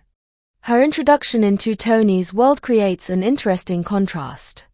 Tony lives publicly, emotionally, and chaotically. Natasha operates privately, strategically, and carefully. She constantly observes rather than revealing herself. This difference allows Natasha to function as both ally and evaluator throughout the film. SHIELD sends Natasha because Nick Fury does not fully trust Tony Stark. Tony's behavior has become increasingly reckless due to his declining health and emotional instability. Natasha's assignment is partly surveillance. She must determine whether Tony can still function responsibly as Iron Man. However, Natasha gradually develops respect for Tony despite his flaws. She recognizes that beneath his arrogance lies genuine fear and emotional pain. Their interactions therefore carry layers of tension, humor, and psychological observation. One of Natasha's defining moments occurs during the infiltration of Hammer Industries near the film's climax. Until this point, much of her role involved dialogue, deception, and observation. During the infiltration sequence, however, Natasha fully reveals her combat abilities. The hallway fight scene became one of the MCU's earliest demonstrations of Black Widow's fighting style. Natasha combines agility, precision, intelligence, and efficiency rather than relying on brute force. Her movements are controlled and lethal, reflecting years of intense training. This sequence also expanded the MCU's portrayal of female heroes. Natasha was not simply a romantic figure or secondary assistant. She was highly capable, dangerous, and essential to the mission's success. She ultimately regains control of Rhodus' armor and helps stop Vanko's attack, proving her importance to the team. At the same time, Johansson later reflected critically on aspects of Natasha's portrayal in Iron Man 2. She acknowledged that the character was heavily sexualized, particularly in how certain dialogue framed her as an object of desire or possession. During the film's release period, Johansson interpreted some of this attention as flattering because Hollywood frequently emphasized appearance and sexuality for female characters. However, years later, Johansson expressed appreciation that Natasha's portrayal evolved significantly throughout the MCU. By the time of Black Widow in 2021, the character had become more emotionally layered and less defined by objectification. This evolution reflects broader changes in how female superheroes were written and presented in blockbuster cinema. Despite these criticisms, Natasha's introduction in Iron Man 2 remains extremely important because it established one of Marvel's most enduring characters. The film presents Natasha as intelligent, emotionally disciplined, physically skilled, and morally complicated. She becomes a bridge between the grounded technological world of Iron Man and the larger espionage-focused world of SHIELD. Together, Rhodey and Natasha expand the emotional and thematic scope of Iron Man 2. Rhodey represents loyalty, accountability, and friendship, while Natasha represents secrecy, discipline, and survival. Both characters challenge Tony Stark in different ways. Rhodey forces Tony to confront responsibility and the consequences of reckless behavior. Natasha forces Tony to confront the reality that powerful organizations are monitoring him because of the danger he represents. Through these relationships, Tony slowly begins evolving from a selfish genius into someone more aware of teamwork and trust. Most importantly, both characters help prepare the MCU for the future. War Machine and Black Widow would become central figures in the Avengers and major participants in many later Marvel storylines. Their introduction in Iron Man 2 transformed the film into more than a sequel. It became a major building block for the expanding Marvel universe. Through Don Cheadle's grounded performance and Scarlett Johansson's mysterious intensity, the film gained emotional complexity and narrative depth. Rhodey and Natasha each brought different perspectives into Tony Stark's world, helping reveal both his strengths and weaknesses. In doing so, they helped shape not only Iron Man 2, but the future identity of the MCU itself. One of the most fascinating aspects of Iron Man 2 is the way it builds its world through supporting characters and villains who each represent different ideas about power, technology, ambition, and control. While Tony Stark remains the emotional center of the film, characters like Justin Hammer, Ivan Vanko, and Nick Fury play crucial roles in shaping the story's larger themes and expanding the Marvel Cinematic Universe. Through the performances of Sam Rockwell, Mickey Rourke, and Samuel L. Jackson, the movie explores corporate rivalry, revenge, political manipulation, and the beginnings of a larger superhero world that would later become central to the MCU. Sam Rockwell's portrayal of Justin Hammer adds a unique energy to the film because the character functions as both comic relief and a serious thematic rival to Tony Stark. Unlike Ivan Vanko, whose motivations are driven by revenge and pain, Hammer represents insecurity, corporate greed, and the desperate desire for recognition. He is not a traditional supervillain seeking world domination. Instead, he is a businessman obsessed with proving himself superior to Tony Stark. This rivalry becomes especially interesting because Rockwell himself had originally been considered for the role of Tony Stark in the first Iron Man film. By the time Iron Man 2 entered production, Robert Downey Jr. had already transformed Tony Stark into one of cinema's most iconic characters. Casting Rockwell as Hammer therefore created an ironic contrast.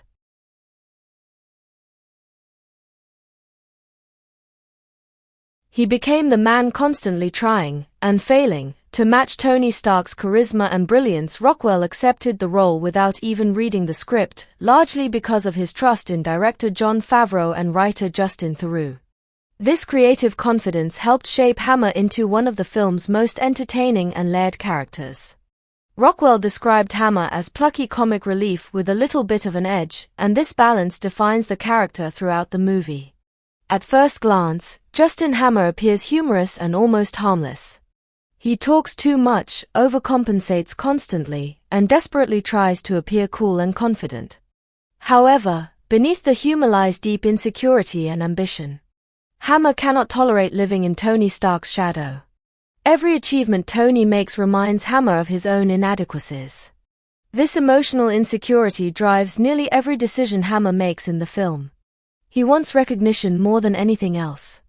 While Tony Stark possesses natural charisma and genius, Hammer relies on image, presentation, and imitation.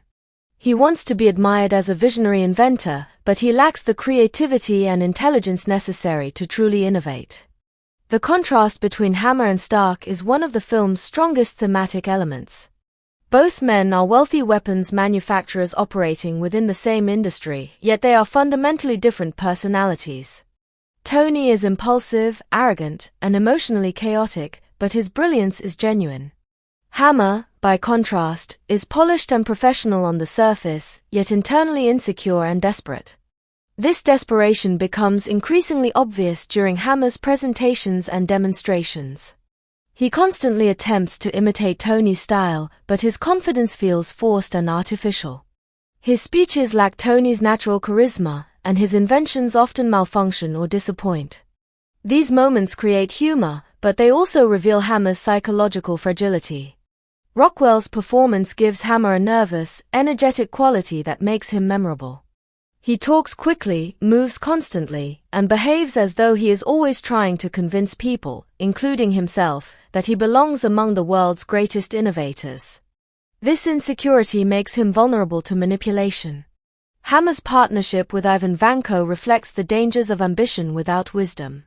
When Vanko attacks Tony Stark in Monaco, Hammer immediately recognizes an opportunity. He sees Vanko not as a dangerous and emotionally unstable man, but as a tool capable of helping him surpass Stark Industries. Hammer's greed blinds him to the risks involved. This relationship becomes one of the film's most important examples of arrogance leading to self-destruction. Hammer believes he controls Vanko because he provides resources and protection. In reality, Vanko uses Hammer's insecurity and ambition to further his own revenge plan. Hammer completely underestimates the emotional depth of Vanko's hatred toward the Stark family. Mickey Rourke's portrayal of Ivan Vanko brings a very different energy to the film.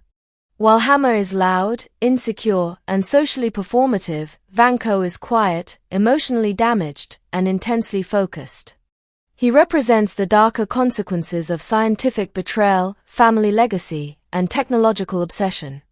Vanko is introduced as a Russian physicist and ex-convict whose life has been shaped by suffering and resentment. Unlike Tony Stark, who inherited wealth and privilege, Ivan grew up in poverty and emotional isolation. His father, Anton Vanko, once worked alongside Howard Stark in developing arc reactor technology, but history separated them dramatically. Anton's disgrace and imprisonment shaped Ivan's worldview. He believes the Stark family stole recognition and success from his father while the Vankos were left to suffer. This emotional pain drives Ivan's desire for revenge. He does not simply want to kill Tony Stark, he wants to destroy the Stark legacy publicly and symbolically. Rourke worked hard to avoid portraying Vanko as a simple one-dimensional villain. He wanted audiences to recognize something human and even redeemable within the character. This decision added emotional depth to the story because Vanko's anger originates from genuine pain and historical injustice. To prepare for the role, Rourke visited Butyrka prison in Russia. This research helped him understand the emotional environment that shaped Vanko's hardened personality. The prison experience contributed to the character's physical and psychological realism. Vanko feels like someone who has endured years of suffering, isolation, and violence. Rourke also made several creative suggestions that helped define the character visually and emotionally. He proposed that much of Vanko's dialogue be spoken in Russian, giving the character greater authenticity and emotional intensity. Speaking Russian creates emotional distance between Vanko and the American world surrounding Tony Stark, emphasizing how isolated and foreign he feels. The addition of tattoos, gold teeth, and a pet cockatoo also helped make Vanko visually unique and psychologically unpredictable. These details reveal aspects of his personality without requiring extensive dialogue. The tattoos and gold teeth suggest a rough criminal history and personal hardness, while the cockatoo introduces unexpected emotional softness and loneliness. The bird becomes particularly symbolic because it hints at Vanko's hidden humanity. Despite his violent goals, he cares for another living creature. This small detail prevents him from becoming emotionally empty or purely monstrous. It suggests that beneath his anger lies emotional vulnerability and loneliness. One interesting production detail involved one of Rourke's tattoos reading Loki, named after one of his real-life dogs. Marvel requested the tattoo be digitally removed because audiences might confuse it with the Marvel character Loki, who was set to appear in Thor shortly afterward. This demonstrates how carefully the MCU was already managing continuity and audience expectations. Vanko's greatest strength as a villain lies in what he represents thematically. He is essentially a dark reflection of Tony Stark. Both men are brilliant inventors connected to arc reactor technology through their fathers. Both possess extraordinary intelligence. However, while Tony uses his genius to seek redemption and heroism, Vanko uses his intelligence to pursue revenge and destruction. This mirror-image relationship deepens the emotional conflict of the film. Vanko forces Tony to confront the possibility that technology itself is morally neutral. The same scientific brilliance capable of protecting humanity can also create devastation. Tony realizes that his inventions cannot remain under his control forever. The Monaco attack perfectly demonstrates this theme. Vanko uses his homemade arc reactor and electrified whips to expose Iron Man's vulnerability publicly. His goal is psychological as much as physical. He wants the world to see that Tony Stark is not invincible. Vanko's decision later to create unmanned drones rather than traditional armored suits also reveals his worldview. He dismisses the human factor as a weakness. This reflects his emotional cynicism and detachment from humanity. Having suffered throughout his life, Vanko no longer trusts human morality or emotional connection. Machines, in his mind, are more reliable because they lack fear and conscience. This philosophy contrasts sharply with Tony Stark, whose emotional complexity ultimately becomes his strength rather than weakness. Tony survives because he forms connections with people like Pepper Potts, Rhodey, and eventually the Avengers. Vanko, by contrast, isolates himself emotionally until revenge consumes him entirely. While Hammer and Vanko represent corporate ambition and technological revenge, Samuel L. Jackson's Nick Fury introduces an entirely different dimension to the story: long-term strategy and global oversight. Nick Fury appears less frequently than other major characters in Iron Man 2, but his presence carries enormous importance. Fury represents the larger world beyond Tony Stark's personal struggles. He sees events from a broader perspective and understands that extraordinary individuals and dangerous technologies are reshaping the planet. Jackson signed a massive multi-film contract because Fury was intended to become one of the MCU's central connective figures. In Iron Man 2, however, Fury still operates mostly in the background. Jackson himself joked that Fury remained more a talker than an action hero during this stage of the MCU. Despite limited action scenes, Fury's role in the film is crucial because he acts as both mentor and evaluator. He recognizes Tony Stark's brilliance but also understands his emotional instability. Unlike many characters who either idolize Tony or fear him completely, Fury sees Tony realistically. Fury's conversations with Tony become some of the movie's most important scenes because they force Tony to confront uncomfortable truths about himself and his father. Fury reveals the history connecting Howard Stark and Anton Vanko, exposing the deeper origins of the conflict. This revelation transforms the movie's central conflict from a simple hero versus villain story into a generational tragedy involving family legacy, betrayal, and scientific ambition. Fury helps Tony understand that the actions of previous generations continue shaping the present. Nick Fury also introduces the idea that Tony Stark is part of something much larger than himself. Tony initially views the world through a highly personal lens. He sees problems as challenges for his own intelligence and technology to solve. Fury challenges this mindset by introducing the concept of teamwork, global threats, and interconnected responsibility. SHIELD's evaluation of Tony is particularly important because it emphasizes that heroism involves more than power or intelligence. Fury ultimately decides Tony is unsuitable for the Avengers Initiative as a full member at that time because of his difficult personality and emotional instability. This decision reflects one of the film's most mature themes: being a hero requires emotional discipline and cooperation, not just extraordinary ability.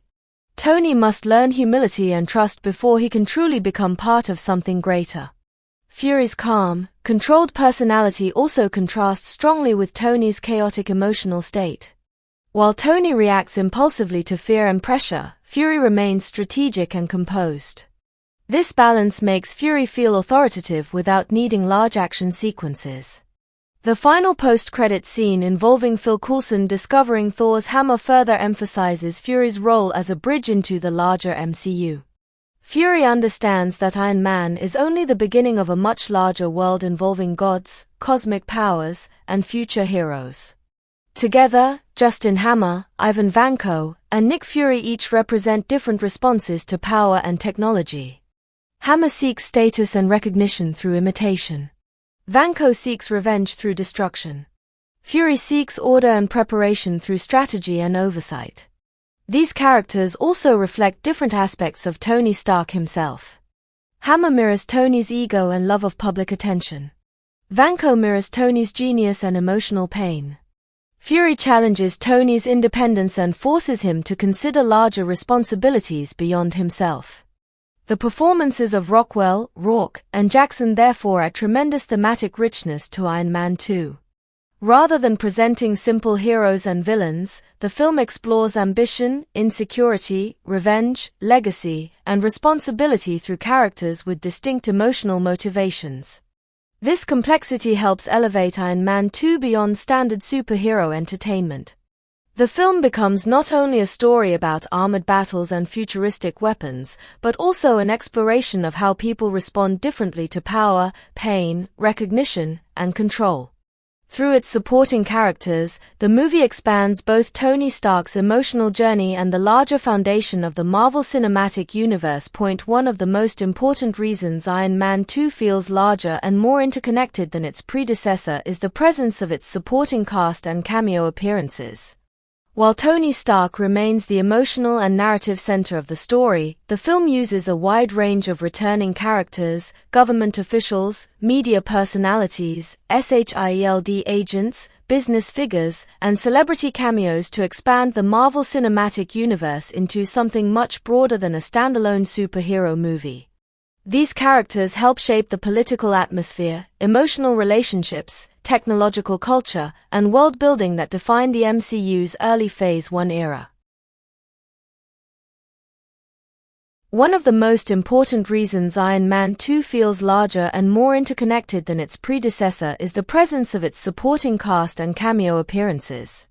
While Tony Stark remains the emotional and narrative center of the story, the film uses a wide range of returning characters, government officials, media personalities, SHIELD agents, business figures, and celebrity cameos to expand the Marvel Cinematic Universe into something much broader than a standalone superhero movie. These characters help shape the political atmosphere, emotional relationships, technological culture, and world building that defined the MCU's early Phase 1 era. At the center of this supporting cast is director Jon Favreau himself, reprising his role as Happy Hogan.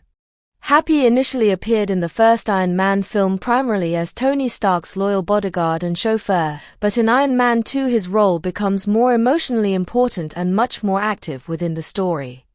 Happy functions as one of Tony's few genuinely loyal companions. Unlike politicians, reporters, or corporate rivals, Happy remains grounded and sincere. He is not interested in Tony's fame or power, he simply cares about him personally. Happy's presence adds humanity and warmth to Tony Stark's chaotic life. Tony spends much of the film emotionally isolated despite being surrounded by attention. Many people want something from him, his technology, his influence, his celebrity status, but Happy's loyalty feels authentic and uncomplicated. This emotional honesty makes Happy an important stabilizing figure in Tony's world.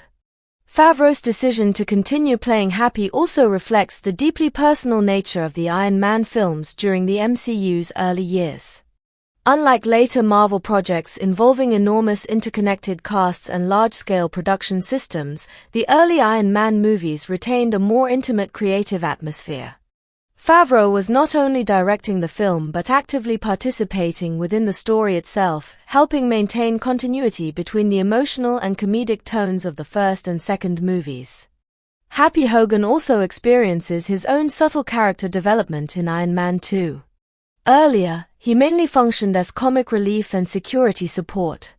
In the sequel, however, he becomes more emotionally involved in protecting Tony and Pepper Potts. His feelings for Pepper are hinted at humorously throughout the film, adding another layer to his character and increasing the emotional realism of the workplace dynamic surrounding Stark Industries. One of Happy's most memorable moments occurs during the Hammer Industries infiltration sequence alongside Natasha Romanoff. The contrast between the two characters creates both humor and character insight. While Natasha effortlessly defeats multiple armed guards with extreme precision and speed, Happy struggles awkwardly with a single opponent. The scene humorously emphasizes the difference in their skill levels while also making Happy more relatable and human. Importantly, Happy never becomes jealous or resentful about his limitations. Instead, he remains committed and brave despite being surrounded by super spies, armored suits, and world-threatening technology. This quality reflects one of the MCU's recurring themes: ordinary courage still matters even in a world of superheroes. Clark Gregg's return as Phil Coulson also became historically significant for the MCU. In Iron Man 2, Coulson continues serving as a representative of SHIELD, the mysterious organization quietly monitoring extraordinary events around the world. During this stage of the MCU, Coulson functions almost like connective tissue between separate films, gradually introducing audiences to the idea of a larger shared universe. Coulson's calm professionalism contrasts strongly with Tony Stark's chaotic personality. He remains polite, patient, and composed even when dealing with Tony's arrogance and unpredictability. This calm demeanor makes Coulson strangely likable despite his relatively understated role. One reason Coulson became such an important MCU character is because he represents institutional order in a universe increasingly dominated by unpredictable superhuman individuals. Tony Stark acts impulsively and emotionally, but Coulson approaches situations methodically and strategically. His personality reflects SHIELD's broader role as an organization attempting to monitor and contain global threats. In Iron Man 2, Coulson's role also helps build anticipation for future Marvel projects. His departure to New Mexico near the film's end directly connects to the discovery of Thor's hammer in the post-credits scene. At the time, this represented one of the MCU's earliest examples of long-term interconnected storytelling. What initially seemed like a simple supporting role gradually became part of a much larger narrative structure. Leslie Bibb returns as reporter Christine Everhart, further reinforcing the importance of media attention in Tony Stark's life. Christine represents the public and journalistic fascination surrounding Iron Man. Tony is not simply a superhero, he is also a global celebrity constantly observed and analyzed by the media. Christine's presence reminds viewers that Tony lives in a world where fame and heroism are deeply connected. Unlike traditional secret identity superheroes, Tony openly embraces public attention. Reporters like Christine help shape public perception of him, influencing how society views Iron Man politically and culturally. The film also introduces John Slattery as Howard Stark, Tony's father. This casting choice became extremely important for the MCU because Howard Stark's legacy influences not only Tony's development but also the broader history of Marvel's cinematic world. Slattery portrays Howard as charismatic, visionary, and emotionally distant. Through archival recordings and flashbacks, Howard appears as a man obsessed with scientific progress and the future. He genuinely believes technology can transform humanity, but his emotional communication with Tony was deeply flawed. This complicated father-son relationship becomes central to Tony's emotional journey in Iron Man 2. For much of his life, Tony believed Howard cared more about science than family. He viewed himself as emotionally neglected and constantly judged. However, the film gradually reveals that Howard deeply admired Tony's potential. Another important supporting character is Senator Stern, portrayed by Gary Shandling. Stern represents government pressure and political opportunism within the film. As a United States senator demanding that Tony hand over the Iron Man armor, Stern embodies institutional fear regarding private technological power. The political conflict between Stern and Tony reflects broader real-world debates about military technology, government oversight, and corporate influence. Tony believes only he can responsibly control the Iron Man suits, while Stern argues that no individual should possess such immense power independently. Shandling brings subtle humor and sarcasm to the role, making Stern feel more politically manipulative than outright villainous.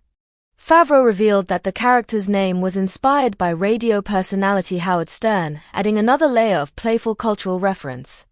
Senator Stern's hostility toward Tony also highlights how divisive Iron Man's existence has become politically. Some view Tony as a hero protecting the world, while others see him as a dangerous private citizen possessing unmatched military capability. This political tension helps ground the film's futuristic technology within believable societal concerns. Paul Bettany's return as the voice of JARVIS remains one of the MCU's most important technological elements.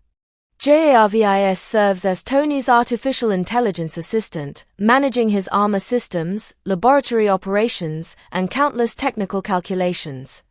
However, JARVIS functions as far more than a computer program emotionally. The AI often acts almost like Tony's closest companion. Tony speaks to JARVIS constantly, relying on it for assistance, humor, and emotional comfort. Because Tony isolates himself emotionally from many humans, his interactions with JARVIS become surprisingly personal. Bettany's calm and sophisticated voice gives JARVIS warmth and personality despite the character lacking a physical body. This relationship between Tony and artificial intelligence becomes increasingly important throughout the MCU, eventually leading to major developments involving vision and later AI systems. The film also includes numerous smaller but memorable appearances that enrich the world building. Olivia Munn appears as reporter Chess Roberts covering the Stark Expo, contributing to the atmosphere of celebrity culture and media spectacle surrounding Tony Stark. Yevgeny Lazarev portrays Anton Vanko, Ivan's father, whose tragic history drives much of the film's conflict. Although Anton appears briefly, his role is emotionally crucial because he represents the destroyed partnership between himself and Howard Stark. His downfall shapes Ivan's entire worldview and desire for revenge. Kate Mara's brief appearance as the process server summoning Tony to the government hearing also became memorable because of her strong screen presence despite limited screen time. Small moments like this helped make the world feel populated by believable individuals reacting to Tony Stark's fame and controversy. Stan Lee's cameo appearance continues Marvel's beloved tradition of honoring the company's legendary creator.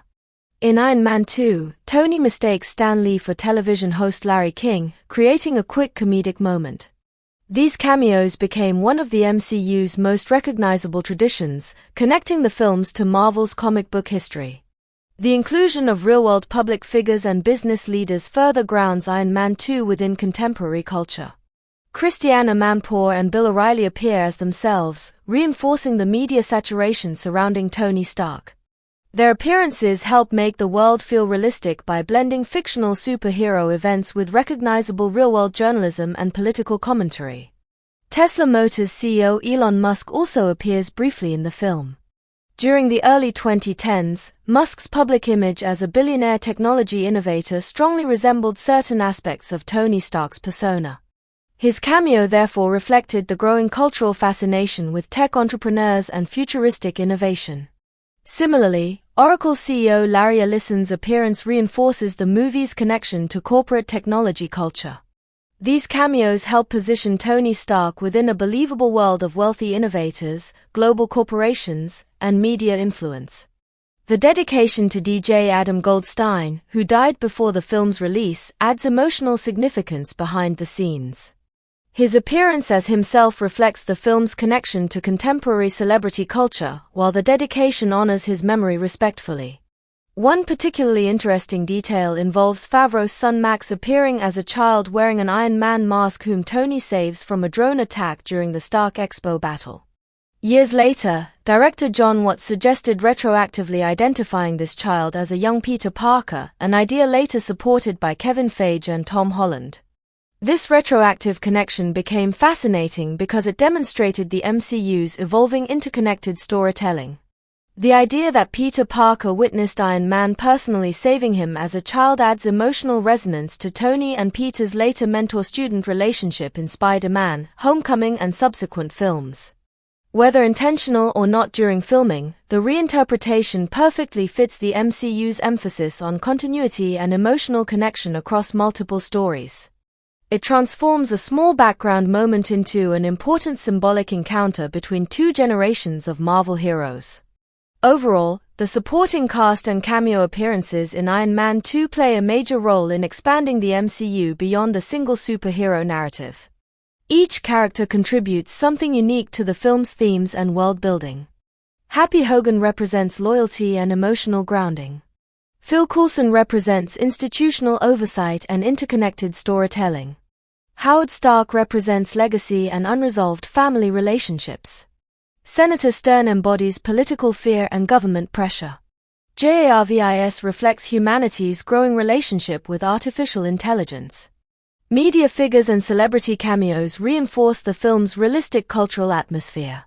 Together, these characters create a world that feels populated, interconnected, and alive.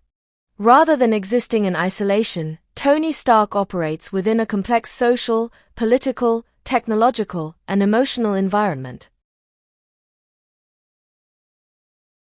This richness became one of the defining strengths of the MCU as a whole. Through these supporting roles, Iron Man 2 successfully transformed from a simple superhero sequel into a foundational chapter of a much larger cinematic universe, laying emotional and narrative groundwork that would continue shaping Marvel storytelling for years afterward. One of the most important behind-the-scenes aspects of Iron Man 2 involves director Jon Favreau's long-term vision for the Iron Man franchise and the careful planning that shaped the early Marvel Cinematic Universe.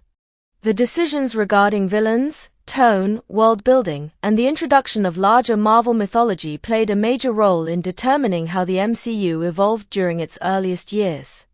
Favreau's comments about Obadiah Stane, Ironmonger, the Mandarin, Shield, and the broader pantheon of villains reveal how Marvel approached storytelling strategically, balancing realism with comic book fantasy while gradually expanding the universe step by step. After the massive success of Iron Man in 2008, Marvel Studios faced an important challenge.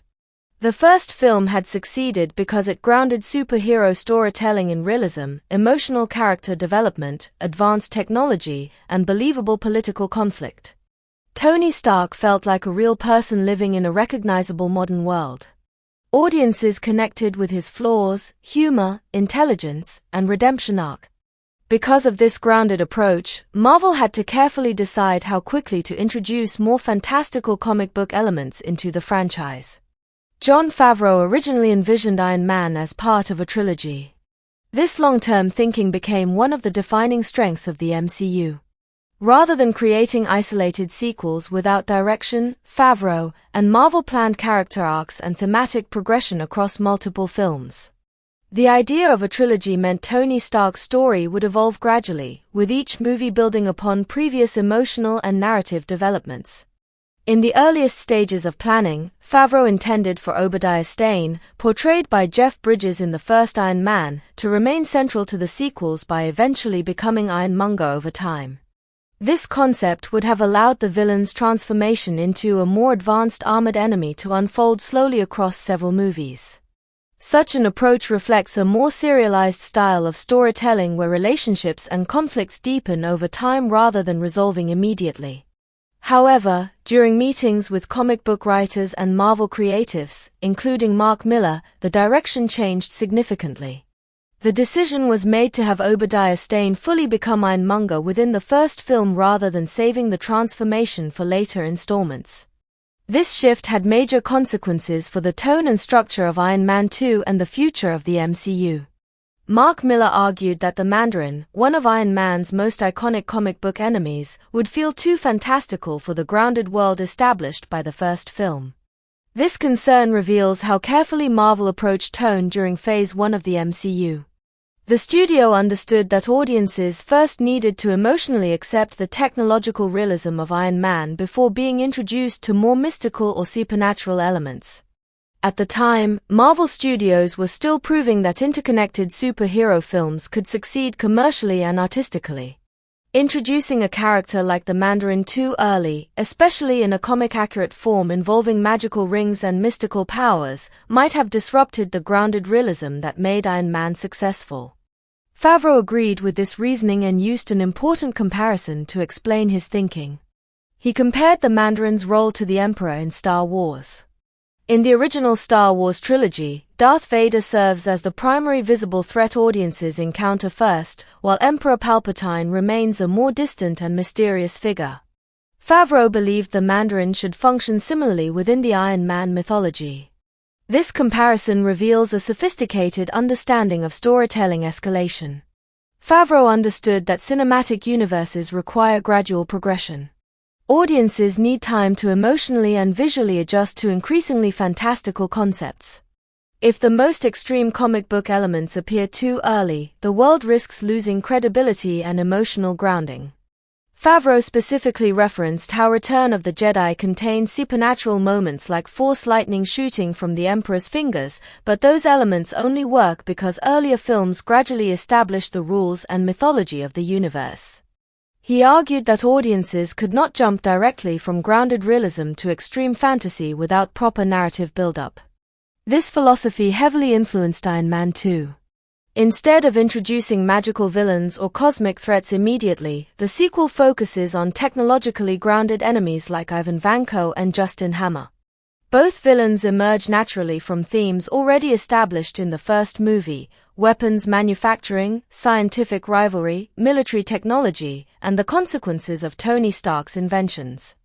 Ivan Vanko, for example, represents a realistic extension of Tony Stark's technological world. He does not possess mystical abilities or alien powers. Instead, he uses stolen scientific knowledge and engineering talent to create arc reactor-based weapons. This keeps the conflict grounded within believable technological logic while still expanding the scale of danger surrounding Iron Man. Similarly, Justin Hammer functions as a corporate rival rather than a fantastical supervillain.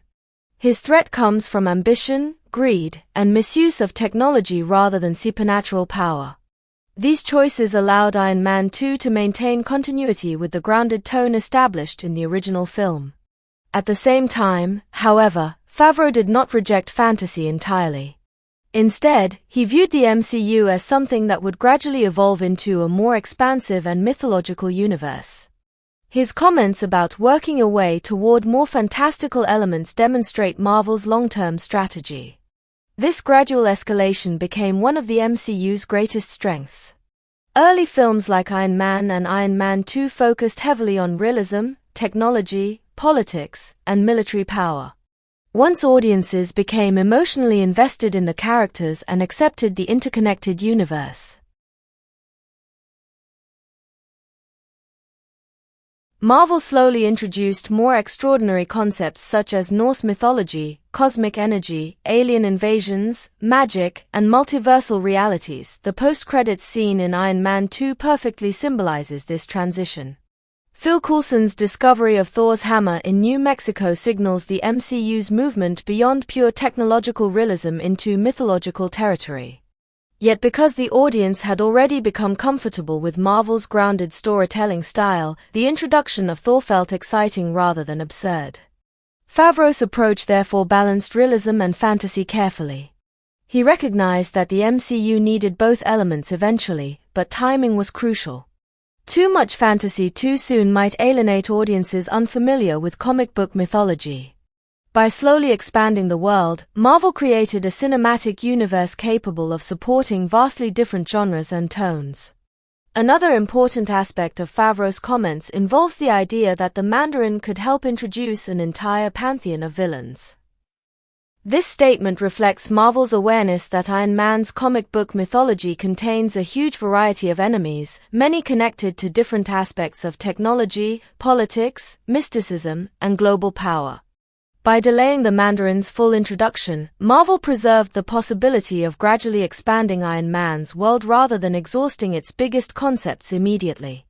This approach also gave Marvel flexibility to adapt characters and storylines according to audience reactions and the evolving direction of the MCU. The Mandarin eventually became one of the MCU's most controversial and fascinating examples of adaptation. In Iron Man 3, Marvel initially presented the Mandarin in an unexpected and highly subversive way before later revisiting the character more authentically in Shang-Chi and the Legend of the Ten Rings.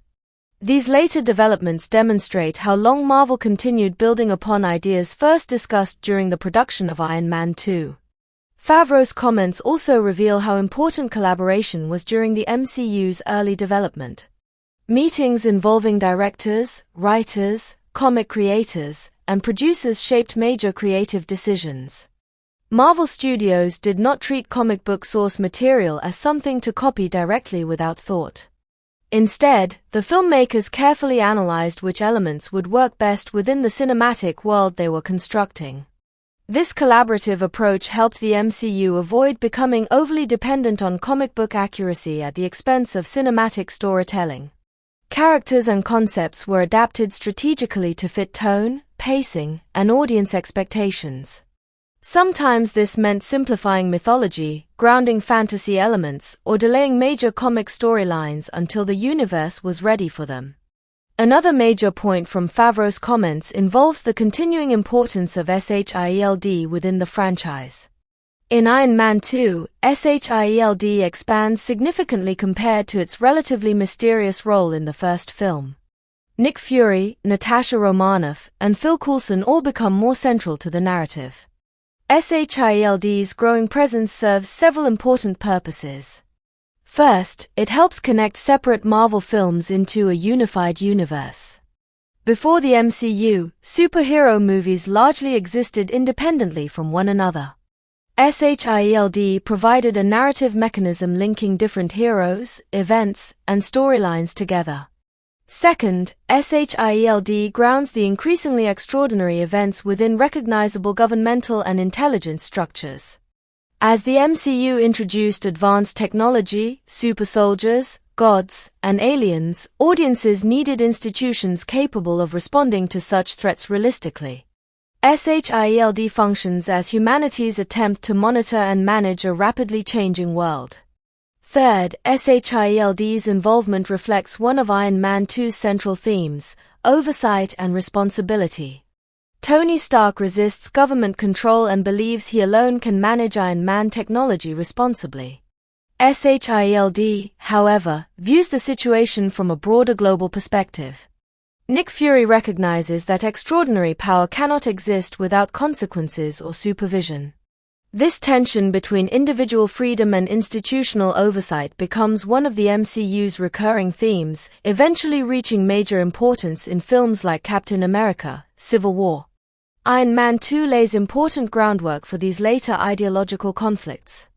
Favreau's vision also demonstrates how carefully Marvel approached pacing in franchise storytelling.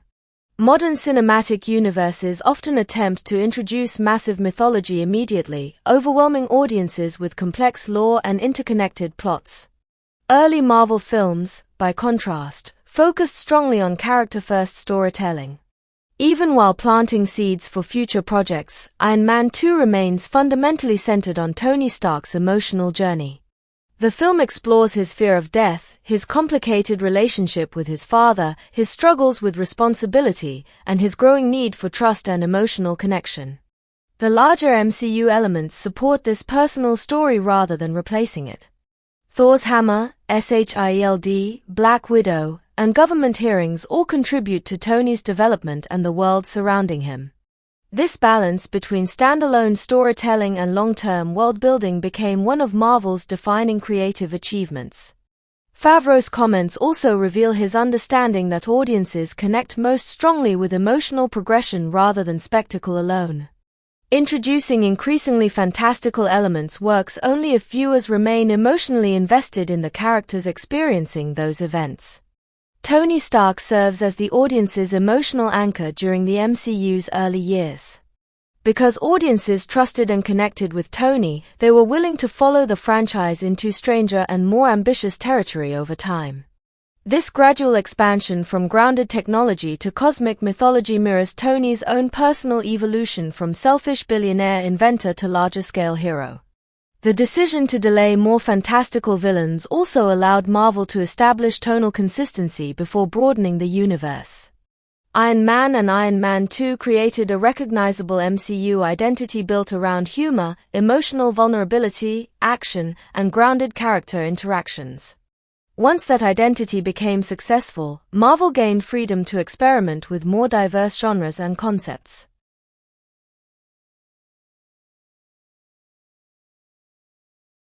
One of the most emotionally complex and psychologically significant aspects of Iron Man 2 involves the film's exploration of Tony Stark's mental and emotional deterioration. Although the movie is widely remembered for its action sequences, technological spectacle, and expansion of the Marvel Cinematic Universe, a major underlying theme is Tony's struggle with fear, isolation, self-destruction, and emotional instability. During development, director Jon Favreau and Robert Downey Jr. considered exploring Tony Stark's alcoholism more directly, drawing inspiration from the famous Marvel comic storyline Demon in a Bottle. However, the filmmakers ultimately chose a more restrained and psychologically nuanced approach that focused less on addiction itself and more on Tony's inability to cope with mortality, fame, responsibility, and emotional pressure. This creative decision became extremely important because it shaped the emotional identity of Iron Man 2. Rather than presenting Tony Stark as a fully developed alcoholic spiraling into total collapse, the film portrays him in a transitional emotional state, a man beginning to lose control while struggling to maintain the illusion that everything is fine. This interim space, as Downey described it, creates a more subtle but still deeply meaningful psychological portrait. To understand why this matters, it is important to recognize the significance of the Demon in a Bottle storyline in Marvel Comics history. In the comics, Tony Stark's alcoholism becomes one of the defining elements of his character. Unlike many superheroes who appear emotionally invulnerable, Tony's addiction reveals the darker consequences of genius, fame, guilt, and pressure. The storyline showed readers that even someone wearing powerful armor could still be emotionally fragile inside. Favreau acknowledged that Iron Man 2 would explore some aspects of this emotional darkness, but he deliberately avoided creating a direct adaptation of Demon in a Bottle. This decision reflected both creative and commercial concerns. Marvel Studios was still in the early stages of building the MCU, and Tony Stark had quickly become one of the franchise's most marketable and recognizable characters. Studio executives worried that portraying Iron Man as a severe alcoholic could negatively affect audience perception, merchandising opportunities, and the broader family-friendly image Marvel hoped to maintain. This tension between artistic storytelling and commercial responsibility became a defining challenge for the film. On one hand, Tony Stark's emotional struggles were essential to making him feel human and psychologically believable. On the other hand, Marvel needed Iron Man to remain charismatic and inspirational enough to function as the central figure of a rapidly expanding cinematic universe. As a result, Iron Man 2 presents Tony's emotional collapse through implication, symbolism, and reckless behavior rather than explicit addiction. Alcohol becomes part of Tony's self-destructive tendencies, but it is not portrayed as the sole or primary problem. Instead, the film focuses on deeper psychological issues beneath the drinking itself. Robert Downey Jr. explained that Tony struggles because he cannot emotionally process several overwhelming realities at once. First, he is aging and becoming increasingly aware of mortality. Second, publicly revealing his identity as Iron Man has transformed him into a global symbol under constant scrutiny. Third, his relationship with Pepper Potts is changing emotionally, creating fears of emotional vulnerability and abandonment. These anxieties combine with the most devastating revelation of all: the arc reactor keeping Tony alive is slowly poisoning him. This plotline becomes the emotional foundation for nearly all of Tony's reckless behavior throughout the movie. Tony is essentially living with a death sentence while pretending to the world that he remains completely in control. This fear of death transforms Tony psychologically. In the first Iron Man, creating the arc reactor represented survival and rebirth. Tony escaped captivity, reinvented himself morally, and became Iron Man. In Iron Man 2, however, the same technology becomes a source of suffering. The device that saved his life is now killing him. This cruel irony pushes Tony into emotional instability. He begins behaving as though consequences no longer matter because he secretly believes he may not live much longer. His arrogance and recklessness therefore become forms of emotional denial. Instead of admitting fear, Tony hides behind performance, humor, and dangerous behavior.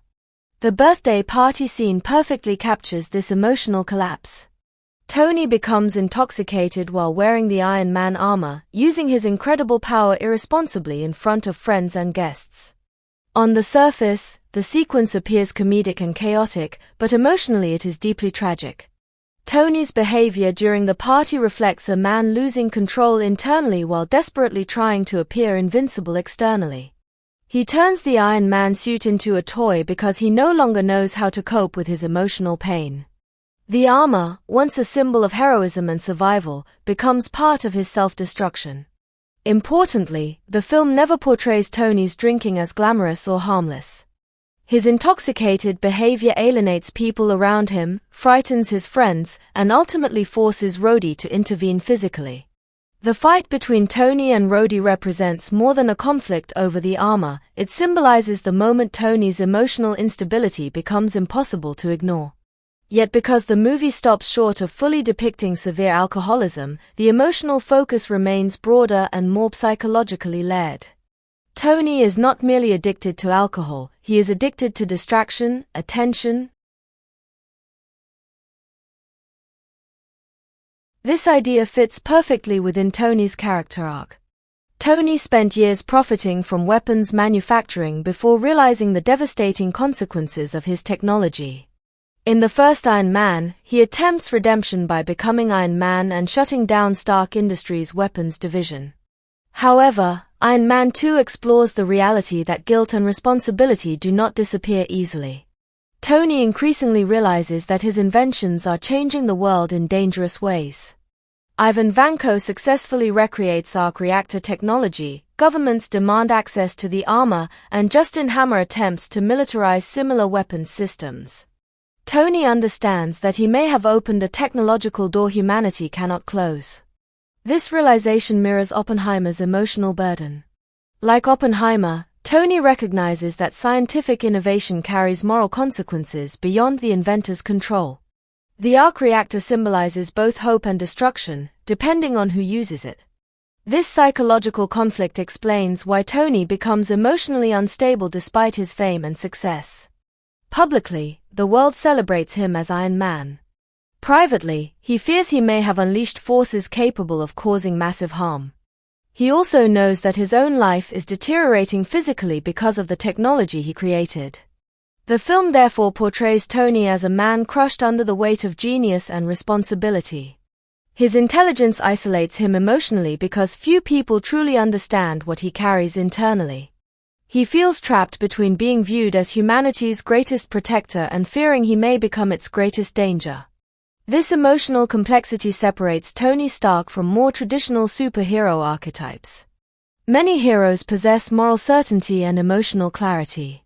Tony, however, constantly struggles with insecurity, ego, guilt, fear, and self-doubt. His flaws make him psychologically realistic and emotionally compelling. Another important aspect of this developmental period involves the discarded storyline featuring Justin Hammer creating multiple villains such as Ghost in addition to Whiplash. This concept reveals how Marvel initially considered expanding the film's antagonists into a larger technological threat network. The idea of Hammer creating several advanced villains would have emphasized the spread of dangerous technology even more dramatically. Hammer represents corporate ambition without ethical restraint, and using him to create multiple technologically enhanced enemies could have transformed the film into a broader exploration of weaponized innovation. However, this concept was ultimately abandoned, likely because it risked overcrowding the story emotionally and narratively. Iron Man 2 already balances multiple complex themes including mortality, legacy, friendship, government oversight, revenge, and identity. Introducing too many villains might have weakened the emotional focus on Tony's internal crisis. Still, the discarded ghost concept remains interesting because the character eventually appeared years later in Ant-Man and the Wasp. This demonstrates Marvel's long-term tendency to revisit unused ideas and integrate them into later projects when appropriate. The decision to simplify the villain structure also strengthened the emotional parallels between Tony Stark and Ivan Vanko. Both characters are brilliant inventors shaped by the legacy of their fathers and the consequences of technology. By focusing primarily on Vanko, the film creates a more personal and psychologically meaningful conflict. Tony and Vanko essentially represent opposite responses to suffering and responsibility. Tony struggles to use technology for protection and redemption despite his flaws, while Vanko uses technology for revenge and destruction. Their conflict becomes symbolic of the moral choices surrounding innovation itself.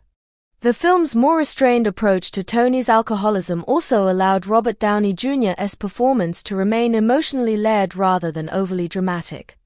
Downey portrays Tony's instability through subtle behavioral changes, emotional defensiveness, reckless humor, and visible exhaustion rather than constant overt breakdowns. This subtlety makes Tony's emotional pain feel more authentic. Real psychological decline often appears gradually through avoidance, impulsiveness, irritability, isolation, and denial rather than dramatic confessions. Tony consistently refuses to discuss his condition honestly, even with Pepper and Rhodey. His emotional repression becomes one of his greatest weaknesses. The relationship between Tony and Pepper also gains emotional depth because of this secrecy.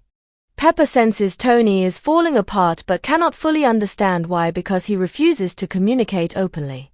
Their growing emotional distance reflects how fear and avoidance can damage relationships even between people who deeply care for one another. Similarly, Rhoda's frustration with Tony reflects the helplessness of watching a friend self-destruct while refusing help. Rhodey understands that Tony's behavior is becoming dangerous, but Tony's emotional walls make intervention difficult until the birthday party confrontation. The film's eventual resolution does not completely solve Tony's psychological issues, but it provides a path toward emotional recovery. Discovering Howard Stark's hidden message and creating the new element symbolize more than scientific success, they represent emotional reconciliation and renewed purpose. For much of his life, Tony believed his father viewed him as a disappointment. Learning that Howard actually trusted his potential profoundly changes Tony's self-perception. The creation of the new element therefore becomes symbolic rebirth. Tony survives physically through scientific innovation, but he also regains emotional direction and hope. This ending reinforces the film's central idea that Tony's greatest battles are internal rather than purely physical. The armored suits and technological warfare provide spectacle, but the true emotional conflict involves identity, mortality, guilt, and responsibility. By avoiding a full demon-in-a-bottle adaptation while still exploring Tony's psychological deterioration, Iron Man 2 found a middle ground between comic book darkness and blockbuster accessibility. The film portrays a superhero experiencing fear, depression, recklessness, and emotional collapse without completely abandoning the hopeful and entertaining tone Marvel wanted for the MCU.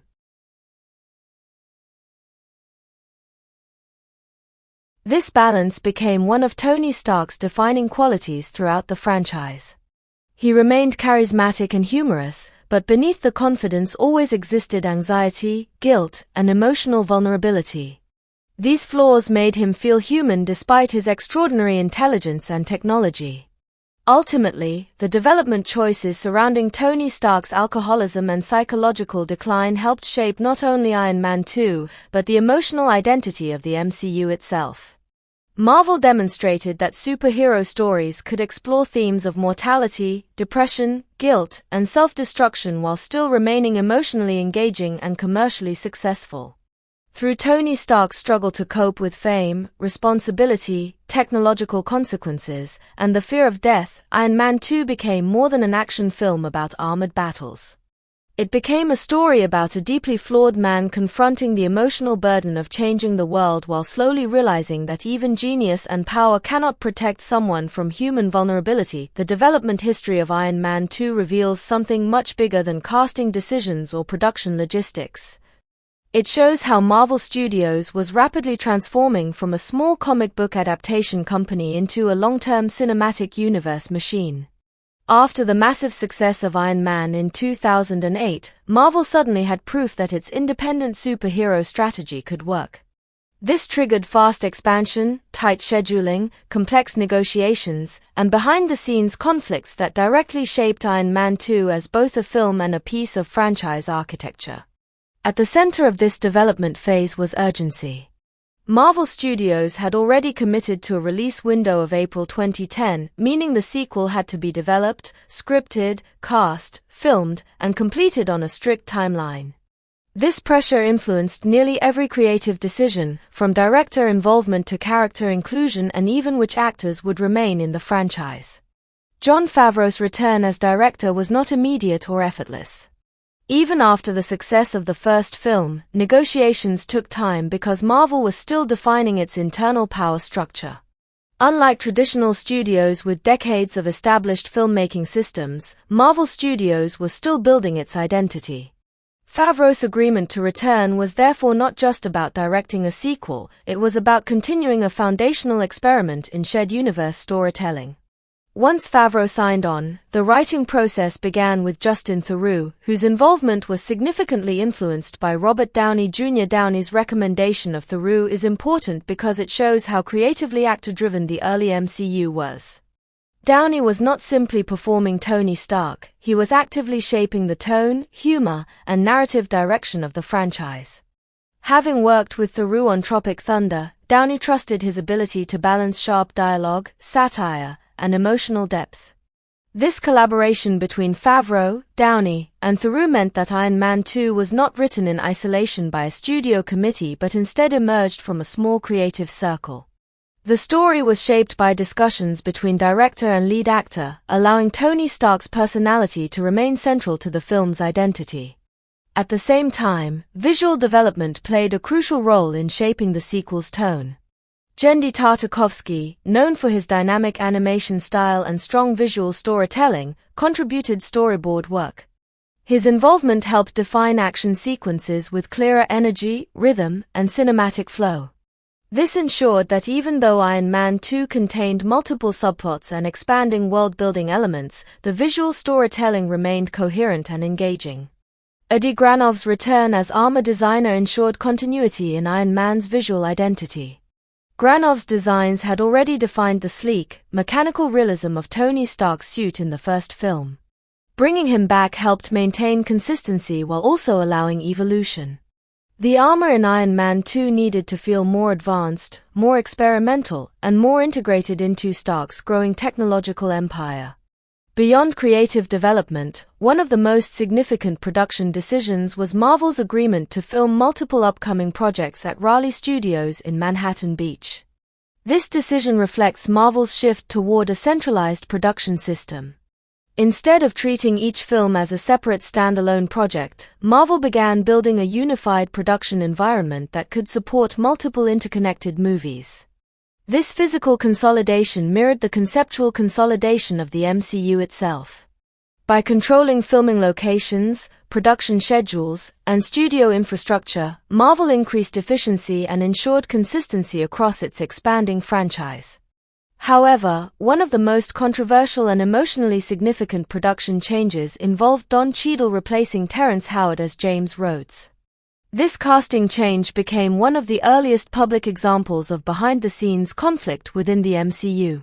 Terrence Howard had originally played Rhodey in Iron Man and was reportedly the highest-paid actor in the cast due to early contract arrangements.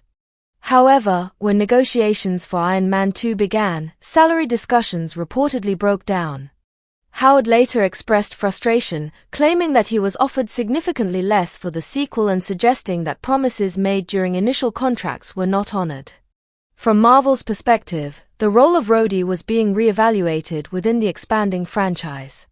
As Iron Man 2 developed, the character of Rhodey became more directly involved in action sequences and the eventual introduction of War Machine.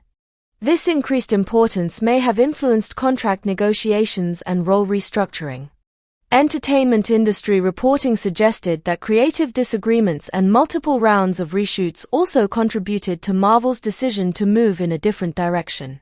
Favreau's focus on refining scenes and adjusting narrative structure reportedly affected how Rhodes was used in the film.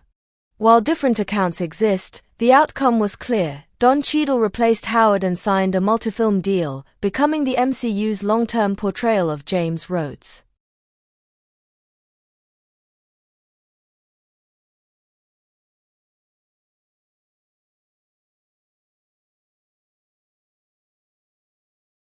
Cheadle's casting had significant narrative consequences.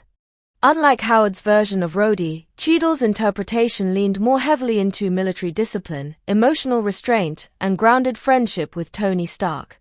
His chemistry with Robert Downey Jr. became central to the sequel's emotional structure, especially in the conflict over the armor and Tony's reckless behavior.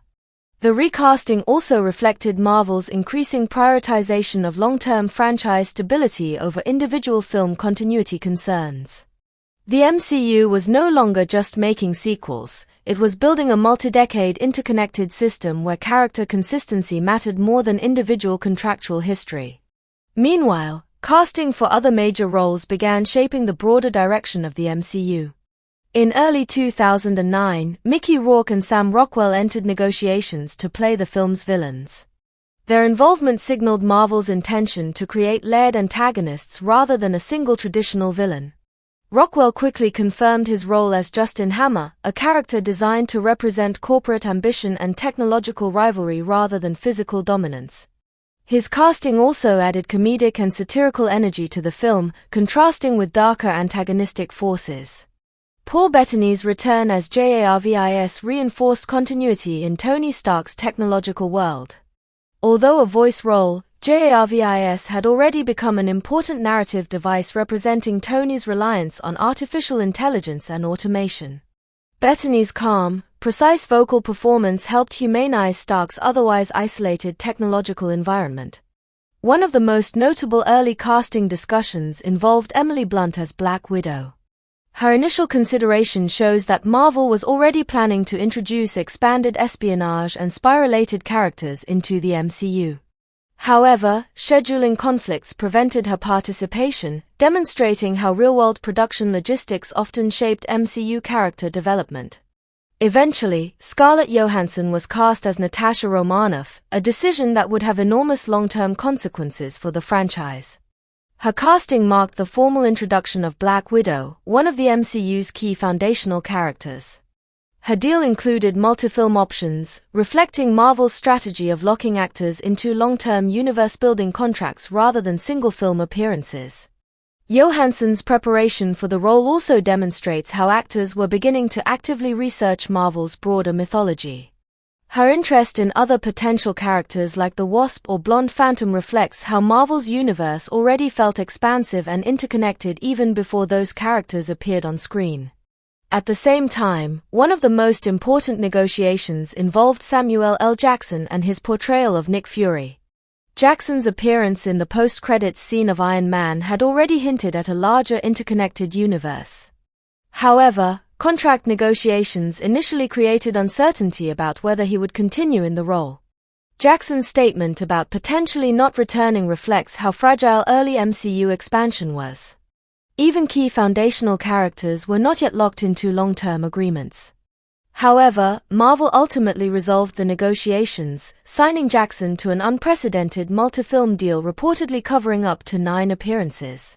This contract was historically significant because it formalized the idea that MCU characters were not limited to individual films but were part of a long-term serialized narrative structure. Nick Fury became the organizational backbone of the Avengers Initiative, connecting separate heroes into a unified storyline. By February 2009, both Jackson and Rourke were officially secured, solidifying the film's main cast. Rourke's casting as Ivan Vanko added dramatic intensity to the film's antagonist structure. His negotiation process, including initial low-salary offers and eventual increases, reflects Marvel's early budget constraints and evolving understanding of actor valuation within a blockbuster franchise. Rourke's eventual agreement brought emotional depth and international complexity to the film's villain lineup. Ivan Vanko was not just a rival inventor but a character shaped by generational trauma, scientific legacy, and geopolitical history. Shortly afterward, Scarlett Johansson officially joined the cast as Black Widow. Her deal included multi-film commitments and potential future appearances in the Avengers, signaling Marvel's growing confidence in long-term planning. Johansson's casting marked a turning point where individual films began serving larger franchise goals rather than existing as standalone stories. Her preparation process, including physical training and fight choreography, reflected the increasing demands placed on MCU actors. Unlike earlier superhero films where sequels were uncertain, Marvel actors were now expected to commit to ongoing character arcs spanning multiple films and interconnected narratives.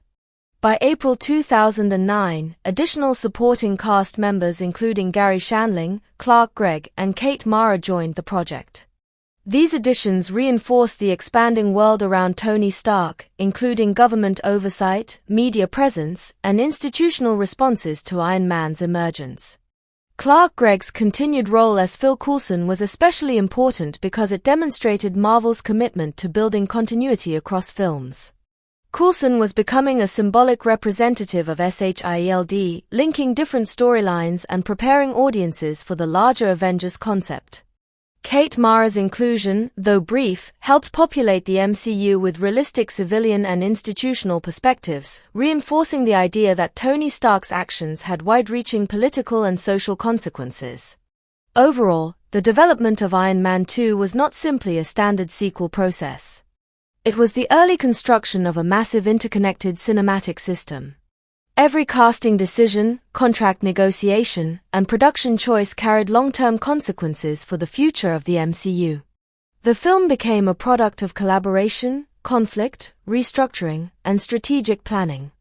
Behind its armored battles and technological spectacle lies a complex production history defined by negotiations, creative alignment, and the gradual transformation of Marvel Studios into one of the most influential storytelling enterprises in modern cinema. The production process of Iron Man 2 offers a detailed look at how large-scale superhero films are physically constructed, and it also reveals how creative decisions, logistical constraints, and improvisation shape the final narrative in ways audiences rarely see. Principal photography for the film began on April 6, 2009, marking the official transition from planning and pre-production into full-scale filmmaking. However, what makes this phase particularly interesting is not just when filming started, but how complex and multi-layered the production environment was, spanning real military bases, studio backlots, international-inspired set pieces, digital environments, and even crossover coordination with other Marvel films. The production began under the working title Rasputin, a typical industry practice used to disguise high-profile projects during filming. Working titles serve multiple purposes. They reduce public attention on filming locations, help manage logistics with local authorities, and provide a degree of privacy for large productions that might otherwise attract crowds or media interference. For a film as anticipated as Iron Man 2, secrecy helped maintain control over leaks and allowed production to operate more smoothly in public spaces. The bulk of filming took place at Raleigh Studios, which functioned as the central production hub. This type of controlled studio environment is essential for a film that relies heavily on visual effects and constructed environments. Inside the studio, sets such as Tony Stark's workshop, corporate interiors, and key dialogue scenes could be carefully designed, lit, and modified without the unpredictability of real-world locations. This balance between studio filming and real-world shooting is crucial in superhero cinema, where grounded realism must coexist with large-scale spectacle. One of the most important real-world filming locations was Edwards Air Force Base, used from May 11th to May 13th. This location had already been featured in the first Iron Man film, helping maintain continuity between the two movies. The choice of a real military base was not just aesthetic, it contributed significantly to the film's tone and realism. Director Jon Favreau specifically emphasized that using real military assets made the film feel more authentic. Aircraft, desert landscapes, and operational flight lines provided a sense of scale and physical presence that digital effects alone could not replicate. The wide-open desert environment also visually reinforced themes of isolation, technological advancement, and military power. For a character like Tony Stark, whose identity is deeply tied to weapons development and military contracts, these real-world settings strengthen the believability of his world. Another major production challenge was the Monaco historic Grand Prix sequence, one of the film's most visually distinctive set pieces. Originally, the filmmakers planned to shoot in Monaco during the actual Grand Prix event. Permission was granted but later revoked, forcing the production team to redesign their entire approach. This sudden change demonstrates how external factors, such as event organizers, scheduling conflicts, and international permissions, can directly alter major story sequences in blockbuster films. Instead of abandoning the scene, the filmmakers adapted creatively. They constructed parts of the race environment in the parking lot of Downey Studios and supplemented the rest using digital effects. To maintain realism, a single Rolls-Royce Phantom was physically shipped to Monaco to capture authentic background footage. Later, racing elements and additional vehicles were added digitally in post-production.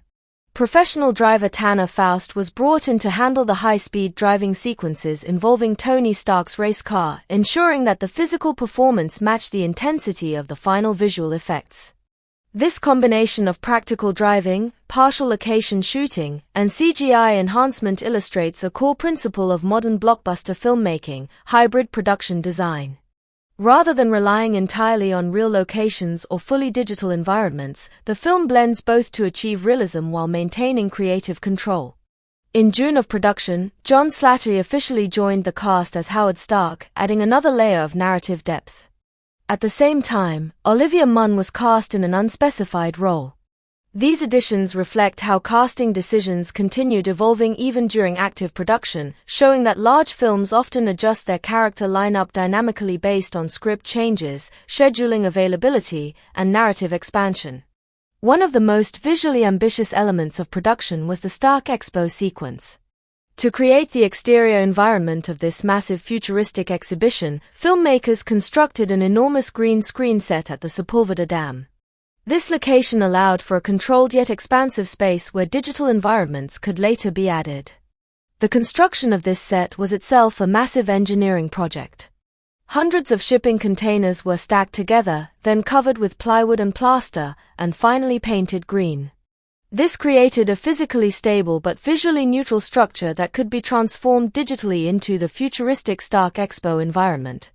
To complete the scene, additional filming took place at a high school, while the majority of the futuristic architecture, crowds, and technological displays were added in post-production. This blending of real and digital environments helped create the illusion of a fully realized technological expo that could not have been physically constructed in reality. One of the final climactic sequences of the film, referred to internally by the crew as the Japanese garden scene, was filmed at Sony Studios in Los Angeles. Studio-controlled environments like this are essential for scenes requiring precise choreography, complex lighting, or heavy visual effects integration. The controlled setting allowed filmmakers to carefully coordinate action sequences involving multiple characters, drones, and special effects elements. Overall, the film's principal photography lasted approximately